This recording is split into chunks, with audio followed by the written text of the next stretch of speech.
Good morning class. चलिए, आप लोग का कल कुछ बच गया था। डीपीएसपी के बारे में बता रहे थे। डीपीएसपी मतलब क्या होता है? Directly principle of state policy, राज्यों के नीति निर्देशक सिद्धांत, नीति निर्देशक तत्व। यहाँ तक हम आपको समझाए थे। कल कुछ प्रॉब्लम्स थे जिसकी वजह से अचानक आपका शट डाउन हो गया था। आज उसके आगे समझा देते हैं। हाँ, देखिए कितने लोग को कल याद है? कल का टॉपिक हम पूरा बता देते हैं। कल जहाँ तक बताए थे उसमें एक तरह से रिवीजन कीजिए आप लोग। ये डीपीएसपी कहाँ से शुरू होता है? तो भाई 36 से 51 तक चालू होता है। डीपीएसपी स्टार्ट कहाँ से होता है? 36 से 51 के बीच में। सब लोग लाइव आ जाइए। गुड मॉर्निंग सब लोग को।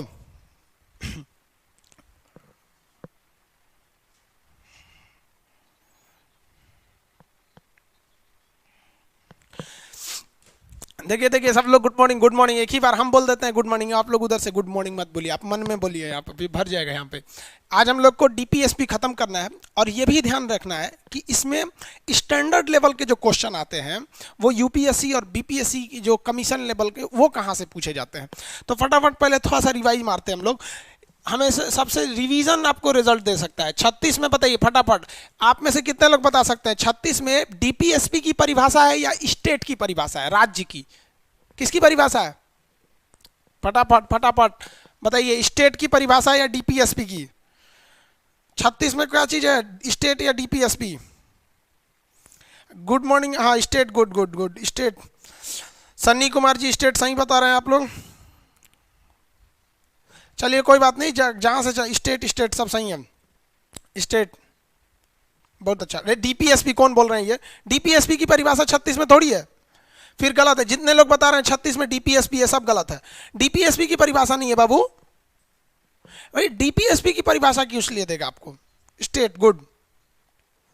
जो लोग बोल रहे हैं स्टेट सही है, डीपीएसपी नहीं है। स्टेट बाबू आपको हम बार बार बोलते हैं, दो जगह स्टेट की परिभाषा है। जहां आपका संविधान शुरू, मूल अधिकार शुरू हुआ है कि स्टेट आपसे ये चीजें नहीं छीनेगा, और जहां नीति निर्देशक तत्व शुरू हुआ है कि स्टेट आपको ये देगा। स्टेट किसे कहते हैं? जो अपनी कर्मचारियों की नियुक्ति कर सकता है, उन्हें सैलरी दे सकता है, अपने लिए एक नियम कानून बना सकता है, वही स्टेट है। और उसकी बातों को मानना आपको कानूनी बाध्य होगा, उसे लागू करने के लिए संसद में प्रस्ताव गया होगा। हमारा कोचिंग क्या स्टेट है? नहीं है। हम भले स्टाफ रख सकते हैं, सैलरी दे सकते हैं, नियम कानून बना सकते हैं, लेकिन हमारी कोचिंग के लिए संसद में कोई प्रस्ताव नहीं लाए थे अमित शाह या नरेंद्र मोदी। जिस दिन ला देंगे उस दिन खान सर भी स्टेट हो जाएंगे। समझ में आ गया कि नहीं आ गया? तो कुछ लोग कहते हैं हम ही स्टेट है। अरे भैया तू कौन सी स्टेट है यहाँ पे? तो याद रखिएगा, यही सब फंस जाते हैं। आप कहेंगे ना यूपीएससी बड़ा टफ पूछता है, मार के चलाएंगे। 36 में डीपीएसपी की परिभाषा नहीं है, 36 में स्टेट की परिभाषा है। 37 में न्यायालय नहीं जा सकते, you can't enforce for your DPSP in supreme court either high court. Okay, ये इन्फोर्स नहीं कर सकते। 38 लोक कल्याण की अभिवृत्ति। 39 स्त्री पुलिस को समान वेतन। 39 का क निशुल्क विधि सहायता। 40 गांधी जी कौन सा? ग्राम पंचायत। फटाफट। अब 41 और 42 43 इसका एक ट्रिक बताए थे, क्या था? दमन। दमन से कुछ दशाओं में, इन सम कंडीशन, आप कुछ दशाओं में सरकारी सहायता प्राप्त कर सकते हैं। कब? ये तेज हम बोल रहे हैं क्योंकि पढ़ा चुके हैं यहाँ पर। जब बूढ़े हो जाएंगे तब वृद्धा पेंशन, विधवा पेंशन, विकलांग, कुछ दशाओं में। म से मनोचित और न्याय संगत। मनोचित, मनोचित और न्याय संगत, यानी कोई बीमार पड़ गया है तो उससे हैवी ड्यूटी नहीं कराइएगा, उसे छुट्टी दे दीजिएगा, उस छुट्टी का सैलरी मत काटिएगा। कोई गर्भवती महिला है वगैरह तो उसके लिए आपको क्या देना है? प्रसूति सहायता। प्रसूति मैटरनिटी लीव होती है, प्रसूति सहायता मतलब डिलीवरी होता है, प्रसूति सहायता। आप देखिए ना सुनिए ध्यान से, यूपीएससी 2014 का क्वेश्चन कहा था, सुनते रहिए, कितना बेहतरीन क्वेश्चन था, फंसाया था। कहा था कि इनमें से कौन सा डीपीएसपी नहीं है? डीपीएसपी की मतलब समझ रहे हैं? राज्य की नीति निर्देशकता। तो वो यूपीएससी में पूरा बकायदे लिखता है, निम्नलिखित 4 मतलब विकल्पों में से कौन सा एक है जो राज्य के नीति निर्देशक सिद्धांत में नहीं है? Which one of the following in the option which are not in the consider of under DPSP section. तो कौन कौन सा था? एक था आपका ग्राम पंचायत। ग्राम पंचायत तो भाई साहब वो तो 40 में ही है। दूसरा, अब इसमें सारा का सारा ऑप्शन था। एक और था आपका शिशु का, शिशु प्रसूति, शिशु प्रसूति। तीसरा था आपका निशुल्क विधि सहायता, ये भी आपका। चौथा था आपका मेल और फीमेल, इन दोनों को आपको सेम काम के लिए सेम वेतन देना है। लड़का पागल हो गया था कि सर इसमें तो सब है, ग्राम पंचायत 40 में है ही है। प्रसूति सहायता 42 में है, विधि सहायता जो है 39 के कम में है, मेल फीमेल को समान वेतन देना इसमें है, मारेंगे क्या? तो ध्यान से समझिए क्या गलती किया था वहां पर। बाबू शिशु मतलब होता है बच्चा, छोटका बच्चा जो अभी ये नहीं समझ सकता है कि हम लड़का हैं या लड़की, ओकरा नंगे घुमा देंगे तो घूमने चल जाएगा, कहीं चल जाएगा, मतलब शिशु उसे बोला जाता है जिसे अभी समझ नहीं है कि हम नंगे घूम रहे हैं, मतलब 5-6 साल का लड़का को शिशु बोलते हैं। और उसने क्या लिखा है, शिशु का प्रसव। रे भैया उस तो अपने बच्चा है, ओकर कहाँ से डिलीवरी होगा रे? महिला का प्रसव न होता है कि कोनो छोटका बच्चा का प्रसव होता है, स्त्री प्रसव न होता है। अब लड़का कंफ्यूज। तो यूपीएससी आपसे क्या चाहता है? आपसे एक डीएम की कुर्सी पे बैठ के क्या खोजेगा सरकार कि आपको इतिहास बहुत अच्छा आना चाहिए कि खान सर के पास पॉलिटी पढ़े हैं कि नहीं? नहीं, वो जानता है कि जब आप डीएम की कुर्सी पे बैठिएगा ना तो लोग चाहेंगे कि आपसे कुछ ना कुछ गलत करा ले, कोई उल्टा सीधा पेपर दिखाएंगे, आपसे साइन करवा दे। तो आपकी नजर एकदम बाज की तरह होना चाहिए, अरे ससुरा कहीं कहीं यहाँ पे महिला का प्रसव होगा कि शिशु का प्रसव होगा। लड़का ससुरा जाके क्लेम कर दिया कि क्वेश्चन ही गलत है, वहाँ यूपीएससी बोला ससुरा क्वेश्चन गलत है। समझ में आया कि नहीं आया? तो यूपीएससी के लिए आपको एकदम चील की तरह नजर होना चाहिए। बाकी पूछेगा यही, कोई अलग नहीं पूछेगा, पूछेगा यही, बस आपको समझ में आना चाहिए। ये समझ में आ गया आप लोग को? चलिए, बाकी आप लोग को भी कंफ्यूजन हो रहा होगा कि प्रसूति और उसमें वाले में, समझ में आ रहा है ना?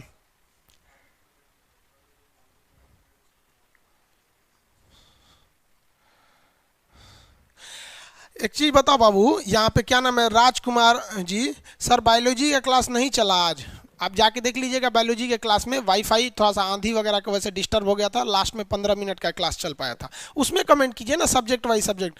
सर वॉलेट का पॉइंट को कैसे यूज़ करें? रे बकलोल कहीं का, जिंदगी भर तू लोग वॉलेटे को पकड़ते रह जाएगा। यहाँ पे क्लास चल रहा है, वॉलेट के पॉइंट को कैसे यूज करेंगे यहाँ पर आज? हाँ, मैप का क्लास आज से शुरू हो जाएगा भाई, हम बता देते हैं आप कब लीजिएगा, फिर आगे बढ़ते हैं। आप लोग इतना कमेंट करते हैं, पढ़ते कब हैं जी? फालतू का कमेंट करते हैं लोग। देखिए यहाँ पे आज मैप का क्लास के बारे में बता रहे हैं। जो लड़का मैप के क्लास को 1 से 2 के बीच में खरीदेगा उसका 150 होगा, उसके बाद ये 200 हो जाएगा, फिर 300 हो जाएगा, लास्ट में 400 हो जाएगा, फिर नहीं कीजिएगा।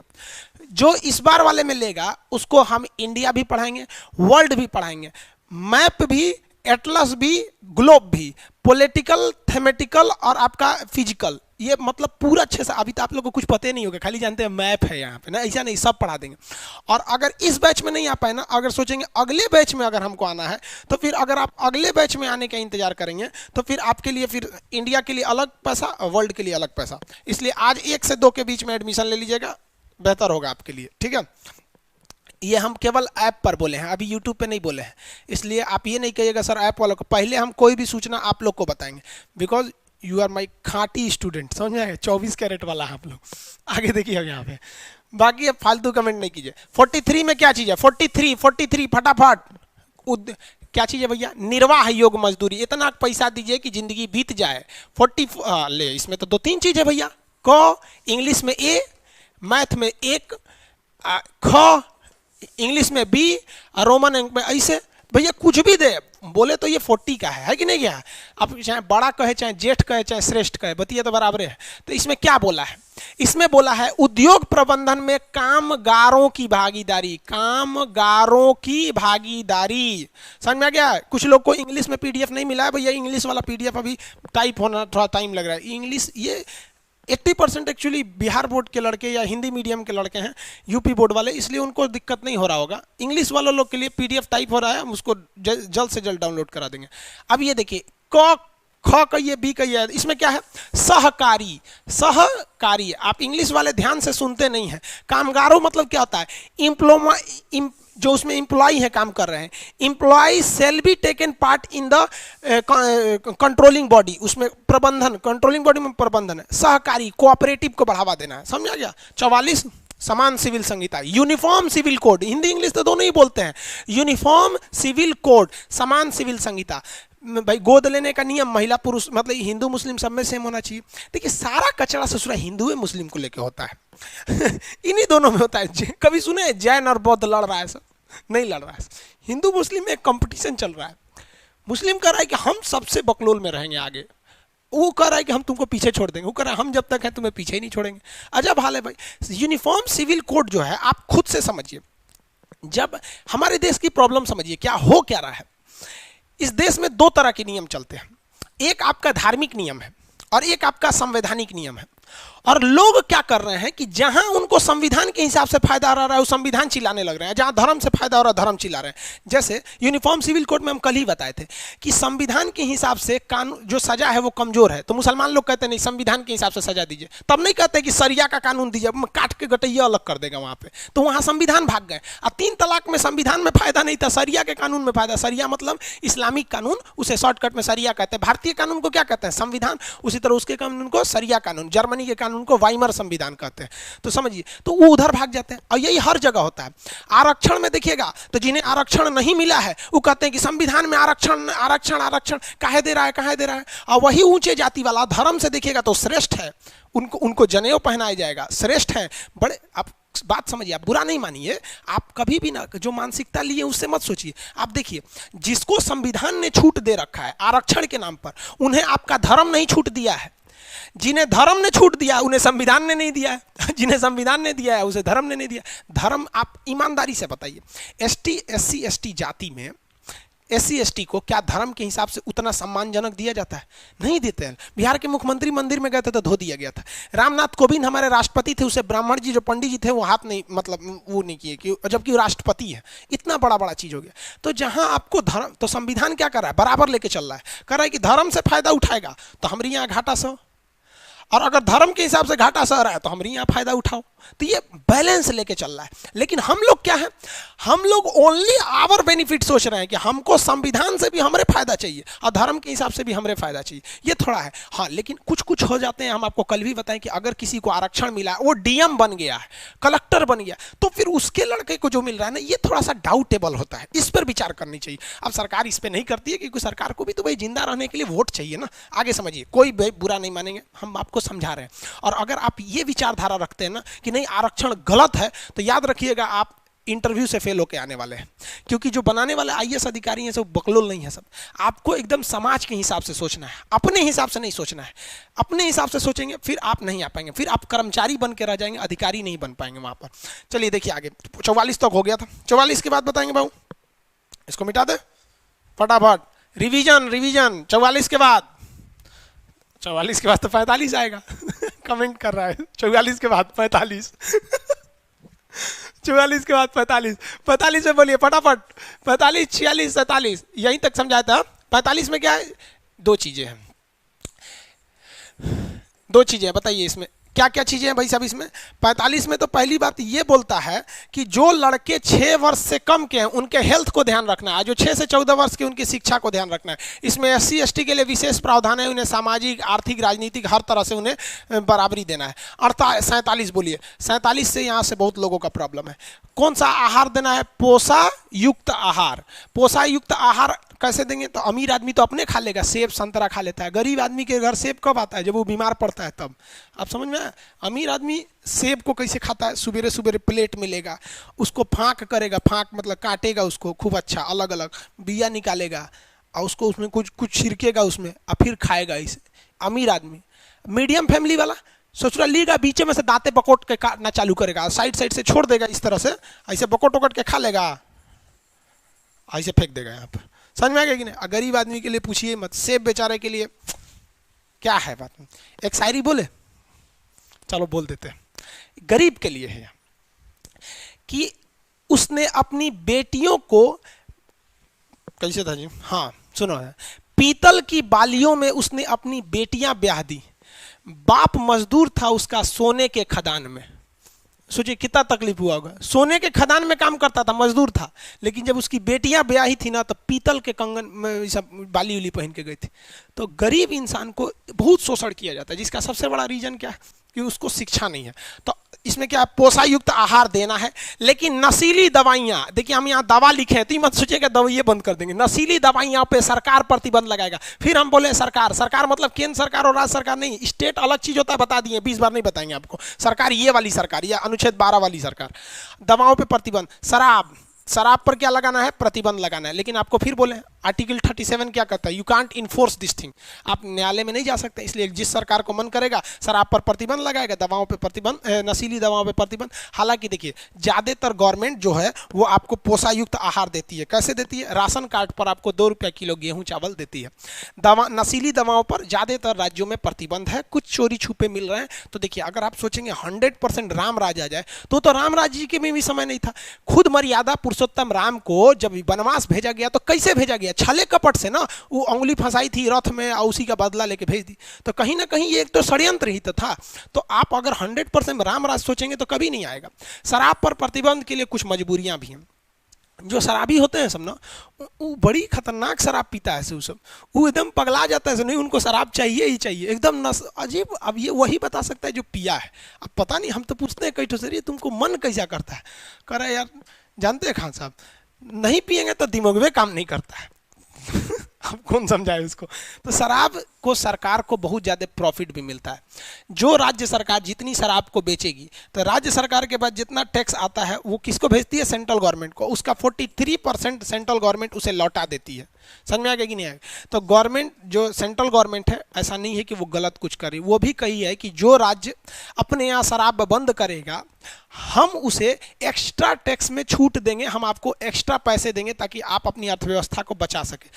शराब पे बहुत ज़्यादा टैक्स है, समझिए। अगर टैक्स हटा देगा तो हर आदमी शराबी हो जाएगा। 25-30 रुपये का मिलने लगेगा शराब, उसको मिलता है 250-200, पता नहीं, अब जो पीता होगा उसका रेट जानते होंगे सब। हालांकि केमिस्ट्री में आपको शराब के अलग अलग वेराइटी पढ़ाएंगे। 47 हो गया आप लोग को, समझ में आ गया कि नहीं आ गया। अच्छा एक चीज़ बताइए, इसमें से 47 गांधी जी भी बहुत प्रेशर करते थे, शराब मत पीजिए। मद्यपान, हिंदी में क्या बोलते हैं, मद्यपान, मद्यपान पर प्रतिबंध। और 40 भी गांधी जी बहुत फेवर में थे पंचायत में। आगे पूछेगा किसमें गांधी जी का योगदान बहुत ज़्यादा था। अब आते हैं 48, बहुत इंपॉर्टेंट भाई साहब, इंपॉर्टेंट क्या, विवादित है। गौ हत्या पे प्रतिबंध है या नहीं है, देखिए ध्यान से, इसमें समझिए पहले। इसमें कहा गया है एग्रीकल्चर एंड कृषि एवं पशुपालन, जो कैटल्स होते हैं पशुपालन के लिए, पशुपालन, ये 2 चीज़ों को बढ़ावा दिया गया है, एग्रीकल्चर एंड फार्मिंग को।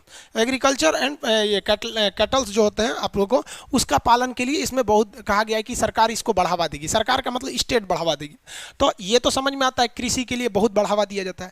अगर आप खेती से रिलेटेड कोई चीज़ लीजिएगा ना तो वो सस्ता मिलता है, क्योंकि सरकार उस पर टैक्स बहुत कम लेती है। ट्रैक्टर जो होता है ना, ट्रैक्टर का इंजन बहुत हैवी होता है, लेकिन ट्रैक्टर कितना इंजन अगर कार में लगाएगा ना तो बहुत महंगा लेगा, क्योंकि ट्रैक्टर के ऊपर बहुत कम टैक्स लिया जाता है। क्योंकि टैक्स लेंगे तो फिर कृषि को कौन बढ़ावा देगा। सिंचाई का चीज, यूरिया, पोटास, इस सब पे बहुत कम सरकार टैक्स लेती है ताकि वो खेती को बढ़ावा दे सके। मशीनरी इसका प्रयोग करने में, जितनी भी मशीनें होती हैं किसी क्षेत्र की, वो थोड़ी सस्ती मिलती है। उसके अलावा भी अगर देखेंगे तो खेती के लिए अगर आप लोन लेने जाइएगा तो नाबार्ड है, एक ठो नाबार्ड है, आगे पढ़ाएंगे। ये भी क्या करता है, खेती को बढ़ावा देता है। और भी अगर आप देखेंगे तो कई सारी क्रांतियां आई हैं। हरित क्रांति आई है, आपका पीली क्रांति, श्वेत क्रांति तो खैर इससे था, मतलब दूध उत्पादन के लिए था। तो अलग अलग रिवोल्यूशन सुने ना, ये आगे पढ़ाएंगे ज्योग्राफी में आपका। तो ये सब किसको ध्यान में रखकर बनाया गया है, हरित किसको, कृषि को। अब आप यूपीएससी या पीसीएस का एग्जाम लिखिएगा और वहां आप लिखिएगा क्रांति के बारे में, सपोज कह देगा कि आप हरित क्रांति पे लिखिए, तो लड़का लिख के चलाएगा हरित क्रांति की शुरुआत तीसरी अर्थव्यवस्था के अंतिम चरण में हुआ। हरित क्रांति की शुरू विश्व में जनक नॉर्मन बोरलॉग थे, जो मैक्सिको में पैदा हुए लेकिन अमेरिका की नागरिकता ले लिए थे। उन्हीं से प्रेरित होकर भारत के एस स्वामीनाथन ने चालू किया। लेकिन हरित क्रांति शब्द विलियम गार्ड ने दिया था।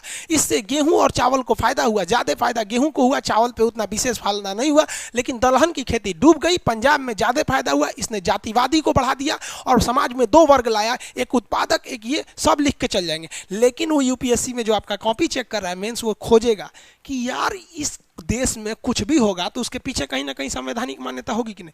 तो ये किस अनुच्छेद से प्रेरित था, तो सबसे पहले आपको शुरुआत यहीं से करना होगा कि अनुच्छेद से, क्योंकि वो देखना चाहता है आपकी कॉपी में कि आप कितने ब्रॉड दिमाग के हैं। तो पता ही है कि अगर हरित क्रांति बोलेगा तो ज्योग्राफी का ये टॉपिक बन जाएगा, लेकिन आप ज्योग्राफी में पॉलिटी घुसा दे रहे हैं कि नहीं, ये मायने रखता है। तो शुरुआतें करिएगा हमारे संविधान के आर्टिकल 48 से प्रेरित होकर नॉर्मन ये आपके एस स्वामीनाथन ने सोचा कि हम कृषि को कैसे बढ़ाएंगे, इसलिए उन्होंने विश्व की कल्पना किया, वहां से प्रेरित होकर। तो जो चीज आपको लगता है कि नहीं अलग है, उन्हें पहले ही दिखा दीजिए, क्योंकि एग्जामिनर आपका शुरुआत का 10 लाइन और लास्ट का 10 लाइन खूब मन से पढ़ता है, और बाद वाला ऐसे ऐसे ऐसे पढ़ते चल जाता है। समझ में आया कि नहीं आ गया? कुछ नहीं तो अगर यही करना है तो जाके दिल्ली में दीजिएगा फीस अपना, 1 लाख रुपया लेगा सब मेंस का। समझ में आया कि नहीं? तो ये कृषि एवं पशुपालन की चर्चा किसमें है?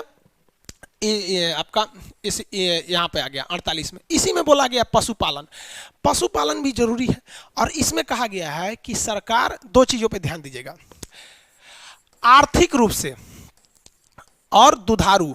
आर्थिक रूप मतलब दुधारू,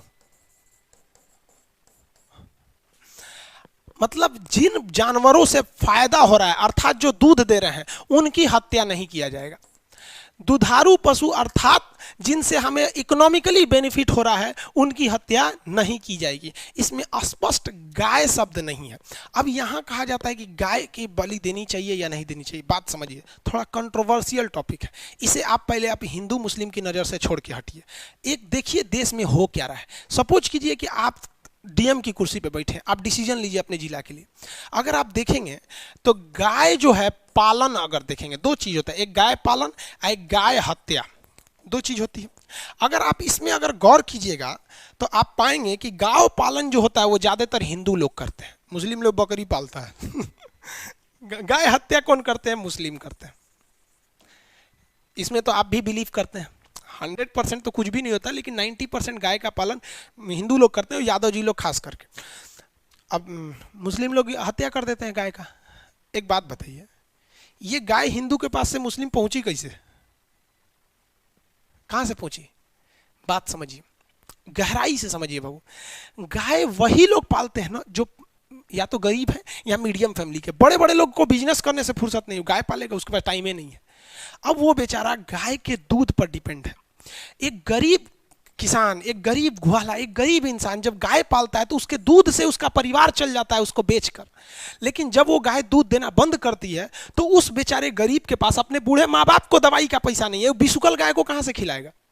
नहीं ना खिला पाएगा वहां पर, तो वो प्रॉब्लम आ जाता है। तो वो बेचारा कुछ पैसे के वजह से मजबूरी से अपनी धर्म को जानते हुए, ये जानते हुए कि हमारी गौ माता है, फिर भी बेचारा वो दलाल को बेच देता है, और ये जानते हुए कि इसको कसाई के पास ले जाएगा, क्योंकि उसको नहीं पता है कि कसाई के पास ले जाएगा। वो कुछ पैसे के बेचारे की वजह से वो बेच देता है, और वो अपने दिल पे पत्थर रख के बेचता है, वरना कोई हिंदू नहीं जाएगा बेचने के लिए। और जो मुसलमान काट रहा है ना, वो भी बेचारा गरीबे है। अगर जो बकरी काट रहा है, जो गाय काट रहा है, अगर उसे आप 15 से 20 हजार रुपए की सैलरी देके कहीं नौकरी पे बैठा दीजिएगा ना, गाय काटना छोड़ देगा, नहीं काटेगा। हमसे कोई कहेगा मुर्गा काटिए ना, हम काटेंगे, बकरी काटिए काटेंगे। हमरा से कोई कहेगा गाय भैंस काटिए काटेंगे। काय लिए भैया, हमको अपना जॉब से मतलब है, हमको अपना काम से फुर्सत नहीं है, बकरी काटने जाएंगे वहां पे। तो बात अगर आप गहराई से देखिएगा ना, तो ये इसका भी रोजगार है। अगर ये काटेगा नहीं तो इसका परिवार बाल बच्चा मर जाएगा, खाए पीना वहाँ पे, रोजगार के कंडीशन देखिए। अब इसमें क्या करिएगा, हिंदू बेचारा मजबूर। अब जो दलील दिया जाता है सुप्रीम कोर्ट में, वो ये कहा जाता है कि अगर मुस्लिम अपनी आय के लिए काट दिया तो गुनहगार है, लेकिन हिंदू जो बेचा है वो कहाँ गया? उसको नहीं पता था कि हम बेचेंगे। आप खुद बताइए, एक बूढ़ी गाय, एक बिसुकल गाय को आप बेच देते हैं 15-20 हजार रुपए में, आपको नहीं पता है कि इसको काटेगा? रियल में अगर आप इस काटने को गुनहगार मानते हैं, बात समझिए, तो आप ये क्यों नहीं कहते हैं कि बेचना भी गुनाह है? हाँ, आप बात समझिए। आप एक अधिकारी के डिजाइन से सोचिए, एक जज के हिसाब से, भाई गलती था। अगर बात चलिए, अगर बाजार में आम बिकेगा ही नहीं तो खरीदार कहां से आएंगे? अगर ये कसाई क्या गाय पालता है? नहीं पालता है, यहाँ पे दलाल घूमते हैं, सब काट देते हैं। तो इसके लिए गवर्नमेंट को क्या करना चाहिए, हर जिले में एक गौशाला बना देना चाहिए, उसका खर्च सरकार को उठाना चाहिए, और भाई जिसकी गाय बूढ़ी हो गई वो जाके उसमें छोड़ दे। अब बताइए, यहाँ गौशाला को खाने को पैसे, आपको लगता है यहाँ लोग भूख से आदमी मर जाता है, गाय को खाना खिलाएगी हमारी सरकार? और जो गौशालाएं हैं उनमें जाके देखिएगा, आप दंग रह जाएंगे वहां गायों की स्थिति देखकर। आप कहेंगे कि इससे तो आसान मौत कसाई दे देता था, सड़ एकदम पड़ी है, सब पीछे का पैर सड़ गया है, बाप बाप चिल्ला रही, 10 दिन में घसीट के मरेगी बेचारी वहां पर। तो क्या कीजिएगा, यहाँ मजबूरी फंस जाता है वहां पर। अब यहाँ समझिए, ये तो आप कंट्रोवर्शियल समझ रहे होंगे, इसका एक ही रास्ता है। अगर आप गौ हत्या को रोकना चाहते हैं तो आप एक गौपालन बनाइए जिसमें किसान अपनी बूढ़ी गाय को ले जाके छोड़ दे वहां पर। समझ में आएगी नहीं? दूसरा, अगर आप सोचेंगे तो वो बेचारा वो भी गरीब है इसलिए बेच रहा है, आइए इसको अपना रोजगार ही काट रहा है, वरना सब कसाई थोड़े ना काटते, एक गो कसाई ऐसे मर्सिडीज में घूम रहा है, सर आपको क्या लग रहा है बकरी काट के मर्सिडीज में घूमेंगे? नहीं ना, हर वर्मा जी सोनारे थोड़े होते हैं लोग, कोई बिजनेस में भी कर लेते हैं। अब बात करते हैं, ये तो भाई एक सामाजिक समस्या आ गई। देखिए हिंदू धर्म की एक वो पवित्र है गाय वगैरह, इसलिए उनकी भी वो है, लेकिन सुप्रीम कोर्ट में मानने जाइएगा ना तो सुप्रीम कोर्ट में जज होते हैं, वो कहते हैं मेघालय में तो भाई सबसे ज़्यादा हिंदू रहते हैं, वहाँ तो वो लोग खा लेते हैं। तो मेघालय की ये समस्या है। देखिए नॉर्थ ईस्ट जो है ना इंडिया का, ये नॉर्थ ईस्ट, मेघालय के लोग रहेंगे भाई, बुरा नहीं मानिएगा, हम आपको गवर्नमेंट का आंकड़ा बता रहे हैं, हम अपना आंकड़ा नहीं बताते हैं आपको। तो ये जो नॉर्थ ईस्ट वाला एरिया देखेंगे ना, आसाम साइड वाला, ये वाला एरिया, बंगाल आसाम साइड में, तो यहाँ के लोगों को खाने का जो कल्चर है वो इंडिया से अलग है। अब यहाँ पे आप इधर देखें, नागालैंड में लोग कंकाल पहन के घूमते हैं, क्या हम लोग घूमते हैं? नहीं। तो इन लोग का जो कल्चर है वो अलग ही कल्चर है। तो यहाँ पे गाय भैंस ये सांप बिच्छू खा लेते हैं लोग, नागालैंड वाले लोग, हम लोग नहीं खा पाते हैं लोग। तो इन लोग का वो अलग चीज़ है, आप उसको इधर से नहीं मिलाएंगे, वो कल्चर का बात आ जाता है। अब बात करिए, सुप्रीम कोर्ट ने कहा गया, संविधान कहता है कि आर्थिक रूप से अर्थात दुधारू जानवरों की हत्या नहीं करेंगे। तो सुप्रीम कोर्ट में पिटीशन डाल दिया गया, मुकदमा, कि जो गाय बिसूक गई है हम उसकी तो हत्या कर सकते हैं। तो सुप्रीम कोर्ट ने कहा हाँ हाँ, जब दूध नहीं दे रही है तो हत्या कर सकते हैं। समझ में आ गया कि नहीं आ गया? लेकिन सुप्रीम कोर्ट को पावर है अपने फैसले को बदल देने का। एक आदमी और सुप्रीम कोर्ट में मुकदमा कर दिया और पढ़ा लिखा था, वो कहा था कि ये सुप्रीम कोर्ट, खाली दुधारू थोड़े लिख लो संविधान में, संविधान में लिखा है कि आर्थिक रूप से जिससे लाभ हो रहा है आप उसकी हत्या नहीं कर सकते हैं। साइंस में गाय के जो मूत्र होते हैं उससे कई सारी दवाइयां बनती हैं, गाय का गोबर से आजो गांव में लिट्टी चोखा लगता है, वो बनता है वहां पे। तो भाई गोबर भी तो काम का चीज है, गाय की पेशाब भी तो काम की चीज है, दवाइयां बनती हैं, तो वो भी तो आर्थिक रूप से आ जाएगी। तो सुप्रीम कोर्ट ने कहा हाँ, तब इस आधार पर भी हत्या नहीं कर सकते। समझ में आ रहा है कि नहीं आ रहा है? तो जब आप मेंस लिखिएगा ना, इसे मेंस यू में, तो सारी बतिया लिखिएगा और ये बात दर्शाइएगा कि समस्या क्या है। आप ऐसे नियम बना देने से नहीं हो जाता है, समस्या समझिए। आप दिल पे हाथ रख के खुद से पूछिए, क्या कोई हिंदू अगर उसको ऐसी सुविधा मिले कि अपनी गौ माता को ले जाके किसी गौशाला में छोड़ दे, तो कभी वो कसाई के हाथ बेचेगा? नहीं बेचेगा। यहाँ बेचारा वो मारा जाता है, उसको अपनी बहुत एक श्रद्धा होती है, सबसे बड़ी धर्म क्या है, एक आस्था का चीज है, वो मजबूरी में आके बेच देता है। गरीबी क्या नहीं करा देता, अपने बाप का मर्डर करा देता है, ये सब चीज में, ये सब बहुत खराब चीज हो जाता है सब। तो आप समझ में आ रहा है आपको? किसी को कोई दिक्कत नहीं है। तो गौ हत्या पे स्पष्ट गौ हत्या की चर्चा है क्या? नहीं है। अब इसमें बकरी भी तो इसी में आ जाती है भाई, वो भी तो दुधारू है। तब जाइएगा तो सुप्रीम कोर्ट इसमें हस्तक्षेप नहीं करता है। लेकिन आपको पहले बताया गया है कि सुप्रीम कोर्ट जब लागू नहीं कर सकता है तो मना भी नहीं कर सकता है। इसी में आएगा ना 48, अगर राज्य यानी कोई स्टेट गवर्नमेंट, कोई राज्य सरकार या कोई केंद्र सरकार गौ हत्या पे प्रतिबंध लगा देगी तो सुप्रीम कोर्ट कहेगा ठीक है लग जाएगा। लेकिन हम आपको बताते हैं, सुनिए ध्यान से, गवर्नमेंट आपसे दो बातें करती है। जो गाय को काटने के लिए जो आता है ना, जो स्लॉटर हाउस बनते हैं सब, उसका जो आरी वगैरह आता है गाय के काटने के लिए, गाय को काटने वाली मशीनें अलग ही होती हैं सब, वो सब काटने वाली। आप कभी यूट्यूब पे देखे होंगे, स्लॉटर हाउस लिखिएगा यूट्यूब पे तो आ जाएगा। उस पे भारत में 20% टैक्स था। गाय काटने के लिए जो मशीनें थी उस पर 20% टैक्स था। गवर्नमेंट ने उस पर 5% टैक्स कर दिया। गवर्नमेंट ने कितना कर दिया? 5% टैक्स कर दिया। ये जाके आप गवर्नमेंट के डाटा पे चेक कर लीजिएगा।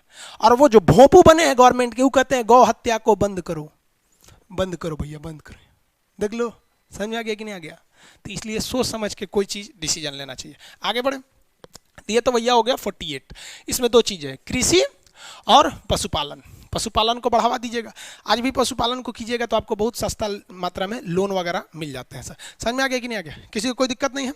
आगे बढ़ जाए। अरे भैया कमेंट करके बताओ, आगे बढ़ जाए। समझ में आ गया?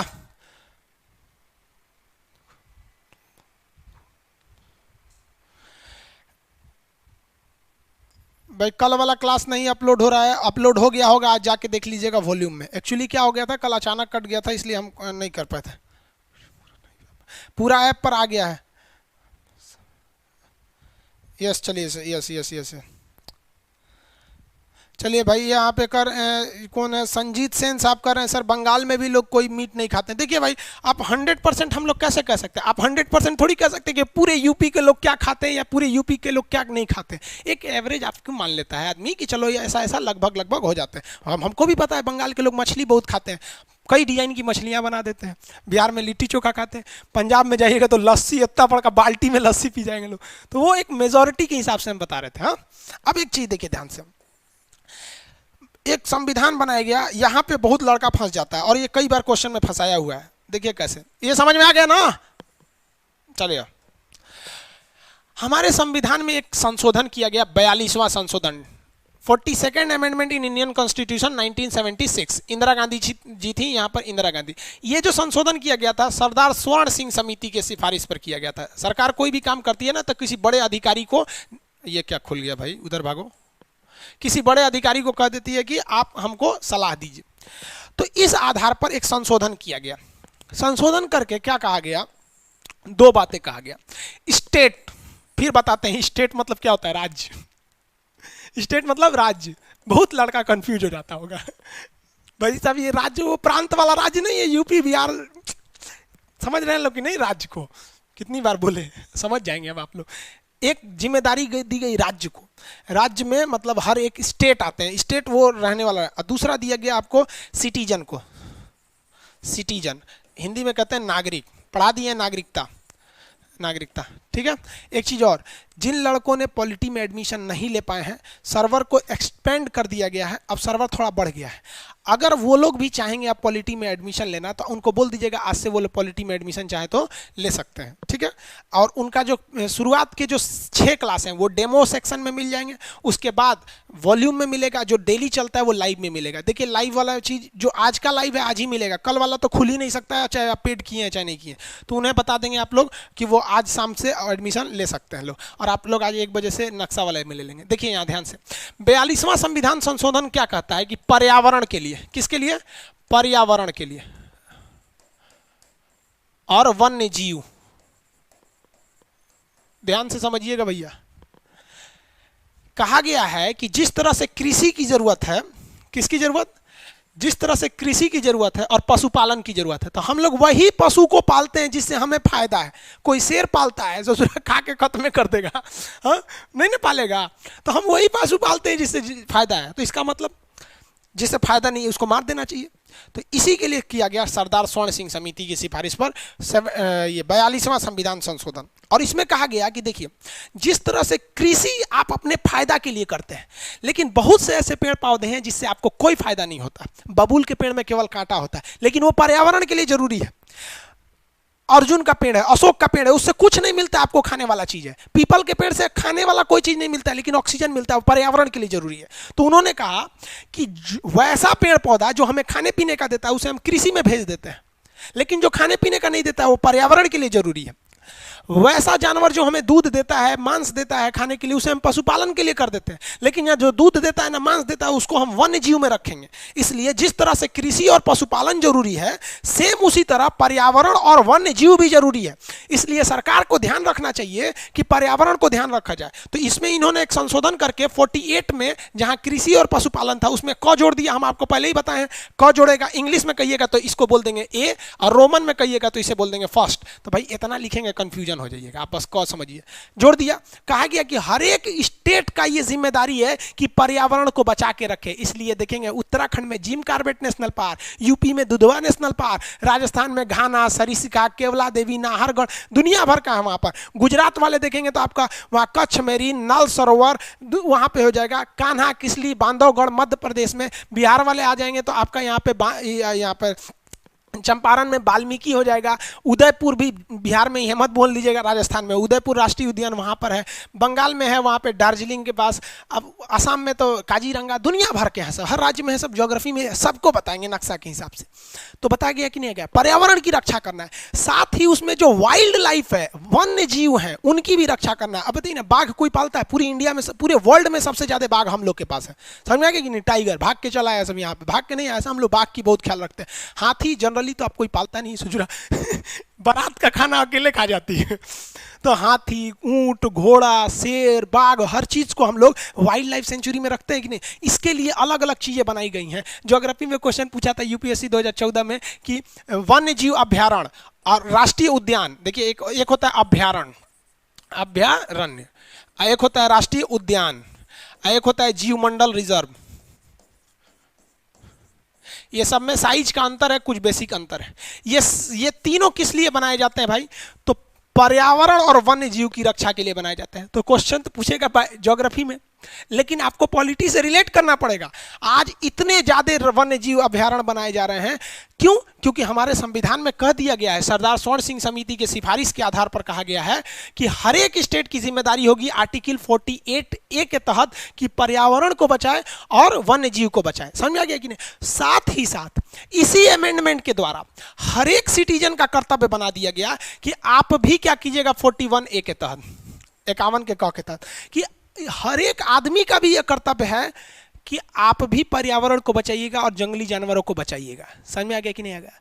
लेकिन इत्तेफाक देखिए, जो नीति निर्देशक तत्व हैं वो सरकार की इच्छा पे है, करे चाहे ना करे, और जो हमारा जो फंडामेंटल ड्यूटी है, हमारा जो कर्तव्य है, मूल कर्तव्य या मौलिक कर्तव्य, ये भी हमारी इच्छा पे है, करे चाहे मत करे।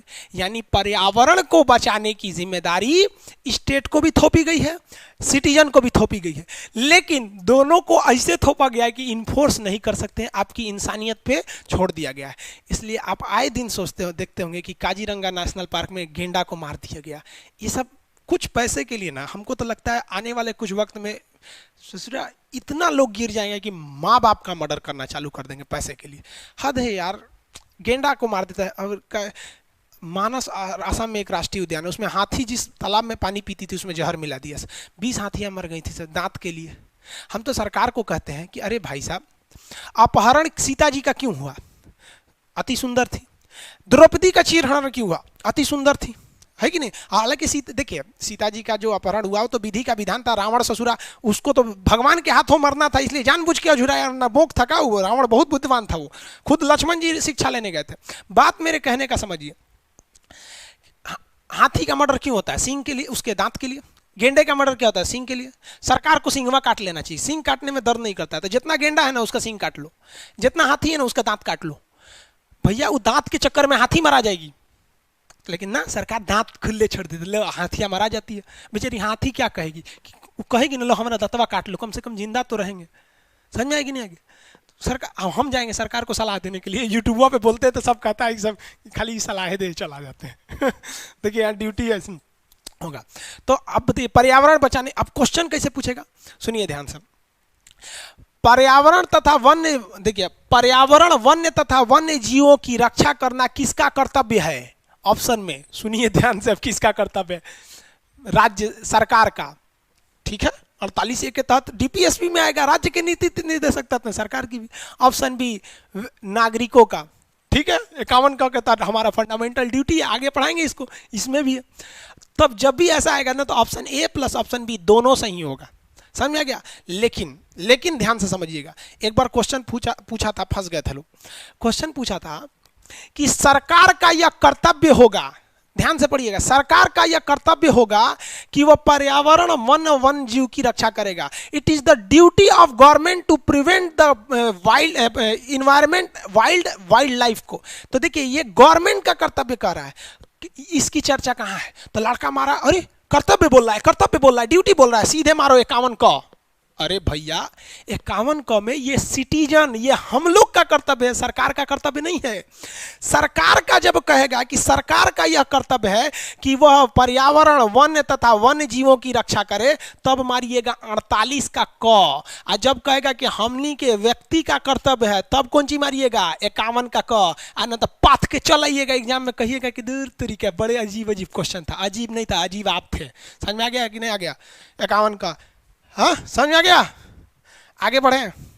अरे बउआ आगे बढ़ जा।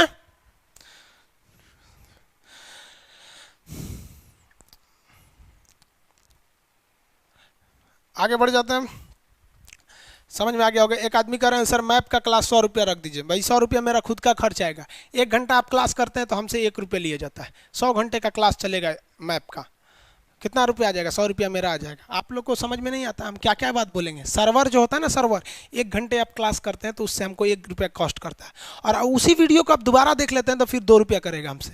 यानी 1 घंटे का कितना लेता है? 1 रुपया। आप अगर वीडियो को 5 बार देख लेते हैं ना तो हमसे 5 रुपया ले लेगा। तो जो 11 बजे 11 रुपया में पॉलिटी पढ़ रहा है सब ना, हमारे जेब से पढ़ रहा है सब। आप लोग को क्या समझ में आता है? ना आपको पता है कि बैकएंड सर्वर क्या होता है, ना पता है कि फ्रंट एंड क्या होता है, ना फायरबेस पता है, ना एपीओस पता है, कुछ पता ही नहीं है। लेकिन बस इतना 100 रुपया फीस रख दीजिए, हमारा कौन है, ना बाल बच्चा है ना कुछ, हमको क्या जाता है। तो आप समझिए मजबूरी हो जाती है हम लोग की, वरना हमें शौक लगा है क्या फीस है, हम तो फीस कम कर देंगे तो और एडमिशन हो जाएगा इतना, फिर सर्वर का पैसा घर से देना पड़ेगा।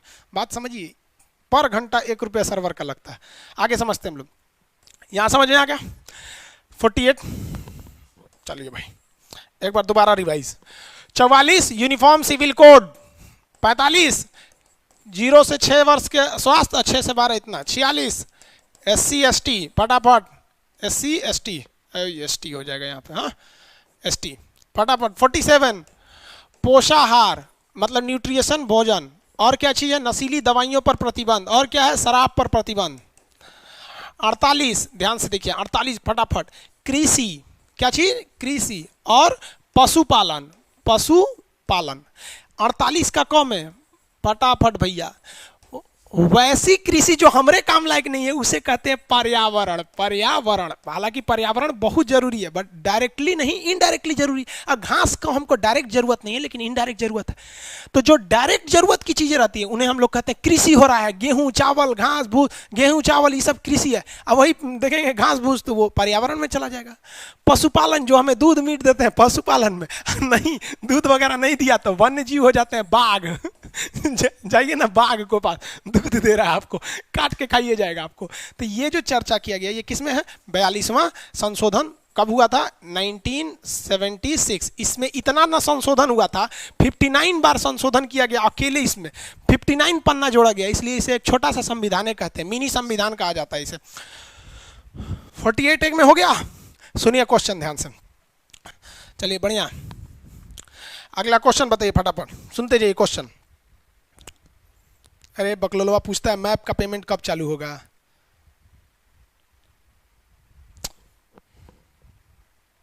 चलिए ध्यान से समझिए, 10 बार बोलेंगे कि चीज भगाओ, बेल लाइव आएगा तो एगो गुड मॉर्निंग बोल रहा है। क्वेश्चन बताइए, व्यक्ति का यह कर्तव्य होगा कि वह पर्यावरण वन्य जीवों की रक्षा करे, किस आर्टिकल में होगा, व्यक्ति का कर्तव्य, व्यक्ति का कर्तव्य आर्टिकल जल्दी फटाफट लिखिए। आर्टिकल फटाफट लिखिए। 360 कौन लिख रहा है भाई? हाँ ठीक है, good good good good good. 51A 51A भाई, 48(1) क्या लिख रहा है भाई? अब किस तरह से समझाएंगे आपको, जब बोल रहे हैं व्यक्ति का कर्तव्य होगा तब आप आंख कनवा बंद करके रहते हैं आप लोग। 51A होगा। गलत जवाब देंगे ना तो फिर हम बता दे रहे हैं, ज्यादा गलत जवाब देंगे तो फिर ब्लॉक कर देंगे। देखिए, सरकार का कर्तव्य होगा, स्टेट ड्यूटी होगा 48 का ए में, सरकार का कर्तव्य होगा, सरकार का कर्तव्य 48, व्यक्ति का कर्तव्य 51। चलिए सरकार का कर्तव्य हो गया। देखिए एक आदमी जल्दबाजी में लिखने के वरना 51 को क्या लिख दिए 501 ऐसे। चलिए हम आपकी भावनाओं को समझते हैं। अब आ जाते हैं हम लोग, चलिए गुड, आप लोग ध्यान से समझते हैं, अच्छा लगता है बाबू। देखिए सीरियस पढ़िए बाबू। देखिए हम आपको क्या कहना चाहते हैं, मेरी भावनाओं को समझिए। आपके पास जिंदगी में इतना टाइम नहीं है कि एक बार मेरे वीडियो को देखेंगे, फिर दोबारा देखेंगे, फिर एक बार समझेंगे। अगर आप जी जान लगा दीजिएगा ना यहाँ पे, आप ये कल्पना कीजिए आपके सामने कुछ नहीं है, बस अगल बगल मम्मी पापा कोई भी है, साइड करिए अलग में, एकदम ध्यान से, एकदम डूब जाइए उसमें। जैसे जब आपके अंदर ये अंदर से भावना आने लगेगी, नहीं सर अब क्या बताने वाले हैं, अब क्या, इसके आगे क्या होगा, समझ जाइए कि आपकी पढ़ा, आप उसी दिन कामयाबी की पहली दहलीज पे अपनी पैर रख लिए, अब क्या आने वाला है। जैसे एक क्यूरियोसिटी है ना, 48 देखें, 48 का अब मन में आएगा 49 में क्या होगा, 49 में एक इंटरेस्ट जगेगा, तब मजा आएगा ना पढ़ने में। वरना इसे कर रहे हैं 49 में कुछ होगबे करिए यहाँ पर। 49 देखिए, 49 49 देखिए इसमें क्या कहा है, जो राष्ट्रीय महत्व के धरोहर है, नेशनल इंपॉर्टेंस के जितने भी मोन्यूमेंट है, राष्ट्रीय महत्व, नेशनल इंपॉर्टेंस, महत्व, राष्ट्रीय महत्व के क्या चीज भाई, धरोहर, धरोहर, इमारत, इमारत या पुरातत्व, पुरातत्व, इस सब की रक्षा करना राज्य की जिम्मेदारी है। फिर से बताते हैं, राज्य मतलब केंद्र सरकार, राज्य सरकार नहीं, मतलब सब आ जाते हैं इसमें, केंद्र सरकार, राज्य सरकार, मुखिया, ये सब चीज आ जाएंगे सर राज्य में, ये सब की जिम्मेदारी है आपको। अब नेशनल इंपॉर्टेंस के जितने भी मॉन्यूमेंट है, जो भी बिल्डिंग्स है, या जो भी आर्कियोलॉजिकल साइट्स है, सीबीएसई बोर्ड वाला आर्कियोलॉजिकल कहता है। आर्कियोलॉजिकल मतलब देखिए, सिंधु सभ्यता के दौरान में एक फूटी हुई ऐसी मूर्ति मिली थी, फुटल मूर्ति, लेकिन वो नेशनल इंपॉर्टेंस था कि पूरी दुनिया में सबसे पहला शहरीकरण हिंदुस्तान में हुआ था, इसलिए वो नेशनल इंपॉर्टेंस का, हमारे लिए गर्व की बात है वो चीज, इसलिए उसको रखे हुए हैं लोग। सिंधु सभ्यता के सिक्कों को रखे हम लोग, वो हमारे नेशनल महत्व का है कि हमारे सिक्के थे। पूरी दुनिया में सबसे पहले शीशे का सिक्का चालू किया था सातवाहन वंश वालों ने। सातवाहन डायनेस्टी थी जो महाराष्ट्र और आंध्र प्रदेश के पास थी, वहां पर वो हिस्ट्री में पढ़ाएंगे आपको। शीशे का सिक्का उसने चालू किया था। चांदी का सिक्का आपका यहाँ पर चंद्रगुप्त मौर्य के समय हुआ था। भारत में पहली बार सोने का सिक्का यूनानी ने लाया था। शुद्ध सोने का सिक्का कुषाण शासन में, सबसे अशुद्ध सोने का सिक्का गुप्त शासन में, अलग अलग टाइप का मौर्य मयूर शैली का सिक्का, ये सब सिक्के ये क्या है, हमारे राष्ट्रीय महत्व के हैं कि हम उन्हें धरोहर, हम उन्हें संभाल के रखते हैं, और नहीं भी रखेंगे कोई दिक्कत नहीं। क्यों? डीपीएसपी है, 36 से 51 के बीच में कोई जबरदस्ती नहीं, इनकी रक्षा करना है। राष्ट्रीय इमारत देखिएगा आप, राष्ट्रीय इमारत देखिएगा, दक्षिण भारत में आप चली जाइएगा ना, जब दक्षिण भारत की मंदिरों को देखिएगा ना, तो आपका तो दिमाग ही हिल जाएगा, उसने बनाया कैसे रे इसको। दक्षिण भारत में जब मंदिर पढ़िएगा तो आपसे क्वेश्चन पूछता है कि गरुड़ शैली की मंदिर कौन है, द्रविड़ शैली की कौन सी है, नागर शैली की कौन सी मंदिर है, ये सब आप सुने होंगे। बड़ा चीज समझ में नहीं आता होगा, बताएंगे आपको जब दक्षिण भारत में जाएंगे, तो उनको बचा के रखना है दक्षिण भारत की। और अगर आप राजस्थान में चले जाएंगे, राजपूतों के किला देखिएगा, इतना बेहतरीन ढंग से डिजाइन किया है ना राजपूतों के किला को, तो उसको भी बचा के रखना। आप देखेंगे वहां पे किला वगैरह पे पुलिस फोर्स वगैरह सब रहती है, सब वो किला की रक्षा करने के लिए रहते हैं, सब कि नहीं रहते हैं सब, तो इसकी भी रक्षा करना। आप मुगलों की काश्तकारी को देखेंगे, ताजमहल क्या बेहतरीन है, लाल किला, वहाँ पे हमारे राष्ट्रपति प्रधानमंत्री भाषण देते हैं। जमा मस्जिद की जो नक्काशी है वो कितने मतलब डिजाइन से बनाया गया, किला वगैरह। अब आप बिहार में अगर देखेंगे तो फिर आपको राजगीर का मिलेगा आपको, क्योंकि एक्चुअली बिहार का जो अस्तित्व था ना वो प्राचीन काल में था, इतना पुराना हो गया कि अब वो खंडहर के रूप में बचा हुआ है, नया नया इधर से नहीं हुआ। अगर विगत आप देखेंगे 600 साल से, तो बिहार का केवल विनाश होते जा रहा है, और बिहार के लोग को समझ में भी नहीं आ रहा है। उनको चाहिए कि वो खड़ा करें इसको अच्छे से, क्योंकि अगर आप प्राचीन इतिहास में देखेंगे तो बिहार को मगध कहा जाता था। तो ये इमारत को बचाकर धरोहर, अब राष्ट्रीय धरोहर क्या हो जाते हैं सर, राष्ट्रीय धरोहर में हमारे बहुत सी चीज़ें आ जाती हैं सब, जैसे हम राष्ट्रीय धरोहर में आपका धाम आ जाते हैं, उत्तराखंड के धाम आ जाते हैं, या महात्मा बुद्ध के जो उपदेश दिए हुए स्थान है सारनाथ में राष्ट्रीय धरोहर है। जो अशोक स्तंभ है जिसपे शेर है सर, हमारा राष्ट्रीय चिन्ह है, वो राष्ट्रीय धरोहर है हमारे लिए। इंडिया गेट हमारा राष्ट्रीय धरोहर है कि जब हम गुलाम बने थे तो अंग्रेजों को जिताने के लिए हमारी सेना गई थी 7 समुंदर पार अंग्रेजों को लड़ने के लिए, वो बहादुरी थी हमारे अंदर यहाँ पर, तो हमारा राष्ट्रीय धरोहर है। लाल किला हमारा राष्ट्रीय धरोहर है, समझ में आ गया कि नहीं आया? इसी राष्ट्रीय धरोहर की रक्षा करने की जिम्मेदारी सरकार की है। इसको ध्यान में रखते हुए क्या बनाया गया, आर्कियोलॉजिकल सर्वे ऑफ इंडिया, भारतीय पुरातात्विक संगठन का स्थापना किया गया था। और ये भारतीय पुरातात्विक संगठन जो है वो क्या काम करता है भाई, भारतीय पुरातात्विक सर्वेक्षण, तो ये अलग अलग चीजों को क्या करता है, उस पर एक बढ़िया से उसकी देख रेख करता है।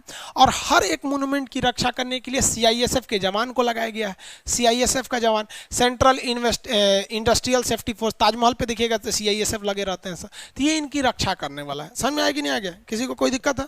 यहाँ देखिए तो पर्यावरण को बचाने के लिए क्या बनाया गया था, national green tribunal, NGT, national green tribunal, ये पर्यावरण को बचाता है। एनजीटी आगे आपको पढ़ते रहना है एनजीटी के बारे में। एक ही देखिए है क्या कि जहां जहां चीजें रहती है हम रिलेट करके आपको बताते हैं। एनजीटी पढ़ाएंगे कब, आपको भाग 14 के क में पढ़ाएंगे, जब आपको वहां प्राधिकरण या ट्रिब्यूनल पढ़ाएंगे। अभी तो आप भाग 4 पढ़ रहे हैं, तो आप कहेंगे सर ये लिखवा नहीं रहे हैं, आप कहेंगे लिखवा नहीं रहे, भाई जहां आएगा जरूरत वहां लिखवा देंगे हम, आपसे ज्यादा चिंता है हमको। आपका रिजल्ट होगा ना तो हमारे पास ऑटोमेटिक अगला बैच में लड़का आ जाएगा। समझ में आएगी नहीं? म्यूचुअल रिलेशन है। अब आप बताइए ना, आपका रिजल्ट हो जाएगा तो आपका अपने भाई रिश्तेदार को दूसरे जगह भेजिएगा, हमारे पास तो भेजिएगा। सिस्टमेटिक उसी लिए पढ़ा रहे हैं आपको। तो ये समझ में आ गया राष्ट्रीय महत्व को राष्ट्रीय महत्व को क्या कहते हैं, नेशनल जो इम्पोर्टेंस के जितने भी मॉन्यूमेंट्स हैं, जितना आर्कियोलॉजिकल साइट है, जितने भी आपको धरोहर है। अब इसमें ना धरोहर में एक और चीज़ आता है, आप सुनने होंगे यूनेस्को के धरोहर में आ गया। किसमें? यूनेस्को के धरोहर में। किस आर्टिकल के तहत? 49 के तहत हमारे धरोहर में आ जाता है हुमायूं का मकबरा जिसे लाल ताजमहल कहते हैं, बीवी का मकबरा जिसे घटिया ताजमहल कहते हैं, रजिया दुरानी का जो मकबरा है उसे द्वितीय ताजमहल कहते हैं, ये आपका आगरा वाला ताजमहल जिसे पिएट्रोडोरा शैली से बनाया गया है। सब चीज़ पता रहना चाहिए आपको, तभी रिजल्ट होगा। इसे ऊपर ऊपर पढ़ के चलाएंगे तब समझ में आएगा। काला ताजमहल किसे कहा जाता है? काला ताजमहल, काला ताजमहल देखिए शाहजहां ने अपनी पत्नी के लिए बनाया, मुमताज के लिए सफ़ेद ताजमहल, और उसी के बगल में अपने लिए बनवा रहा था काला ताजमहल। तब तक मर गया, मतलब तब तक उसका बेटा आ गया औरंगजेब, खा के छोड़ ऐसा बीवी की याद में तो ताजमहल बनाएगा सरकारी पैसा से, हटो यहाँ से, हटा दिया काला ताजमहल। समझ में? तो काला ताजमहल बन ही नहीं पाया। तो अब बताएंगे क्या? ये तो समझ में आ गया 49। हाँ अब अरे भैया 36 से 51 होता है, हमें 31 से क्या, अरे बाप रे उल्टा लिख दिए, 36 से 51 होता है वहाँ 31 से 56 लिख दिए थे। आगे देखिए आर्टिकल अब कौन सा होगा? 50, आर्टिकल 50। इसको कैसे याद रखिएगा? देखिए 50-50, आर्टिकल 50 का मतलब 50-50, मतलब 50-50 मतलब क्या होता है? आधा आधा नहीं कहते, चलो 50-50 कर लेते हैं, आधा आधा। तो इसमें क्या है? 50-50 है। 50-50 क्या है? तो कार्यपालिका, कार्यपालिका, एग्जीक्यूटिव, इसे क्या कहते हैं? एग्जीक्यूटिव, एग्जीक्यूटिव से अलग कर दिया गया। किसको? न्यायपालिका को। न्यायपालिका इसे क्या कहते हैं? जुडिशरी, जुडिशरी, ये दोनों को अलग कर दिया गया।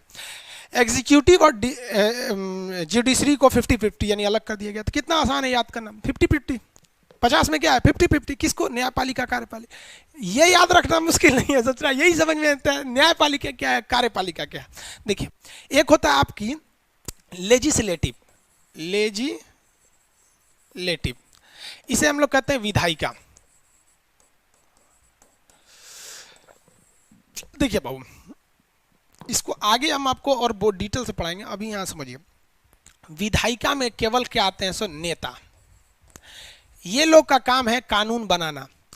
संविधान बनने से पहले इसी संसद भवन में बैठ के विधायिका यानी जितने नेताओं ने मिलकर संविधान को बना दिया था, और आज भी नेताओं का काम है संसद में संविधान बना देना। अब देखिए हम संसद में बना दिया लोग कृषि संशोधन विधेयक, उसमें हम आपको यूट्यूब के वीडियो में बताए थे कि केंद्र सरकार को प्याज से निर्यात का प्रतिबंध हटा देना चाहिए, सरकार ने हटा दिया। मेरा बात सुन लिया आप देखिएगा सरकार ने प्याज पर परसों प्रतिबंध, कल प्रतिबंध हटाया, और हम मेरा वीडियो परसों नरसों का, हम बोले थे हटा लेना चाहिए, हटा लिया। अच्छा बात है, हम तो बोलते हैं हर 6 महीने पे लड़कों को वैकेंसी दीजिए, नहीं मानती है सरकार।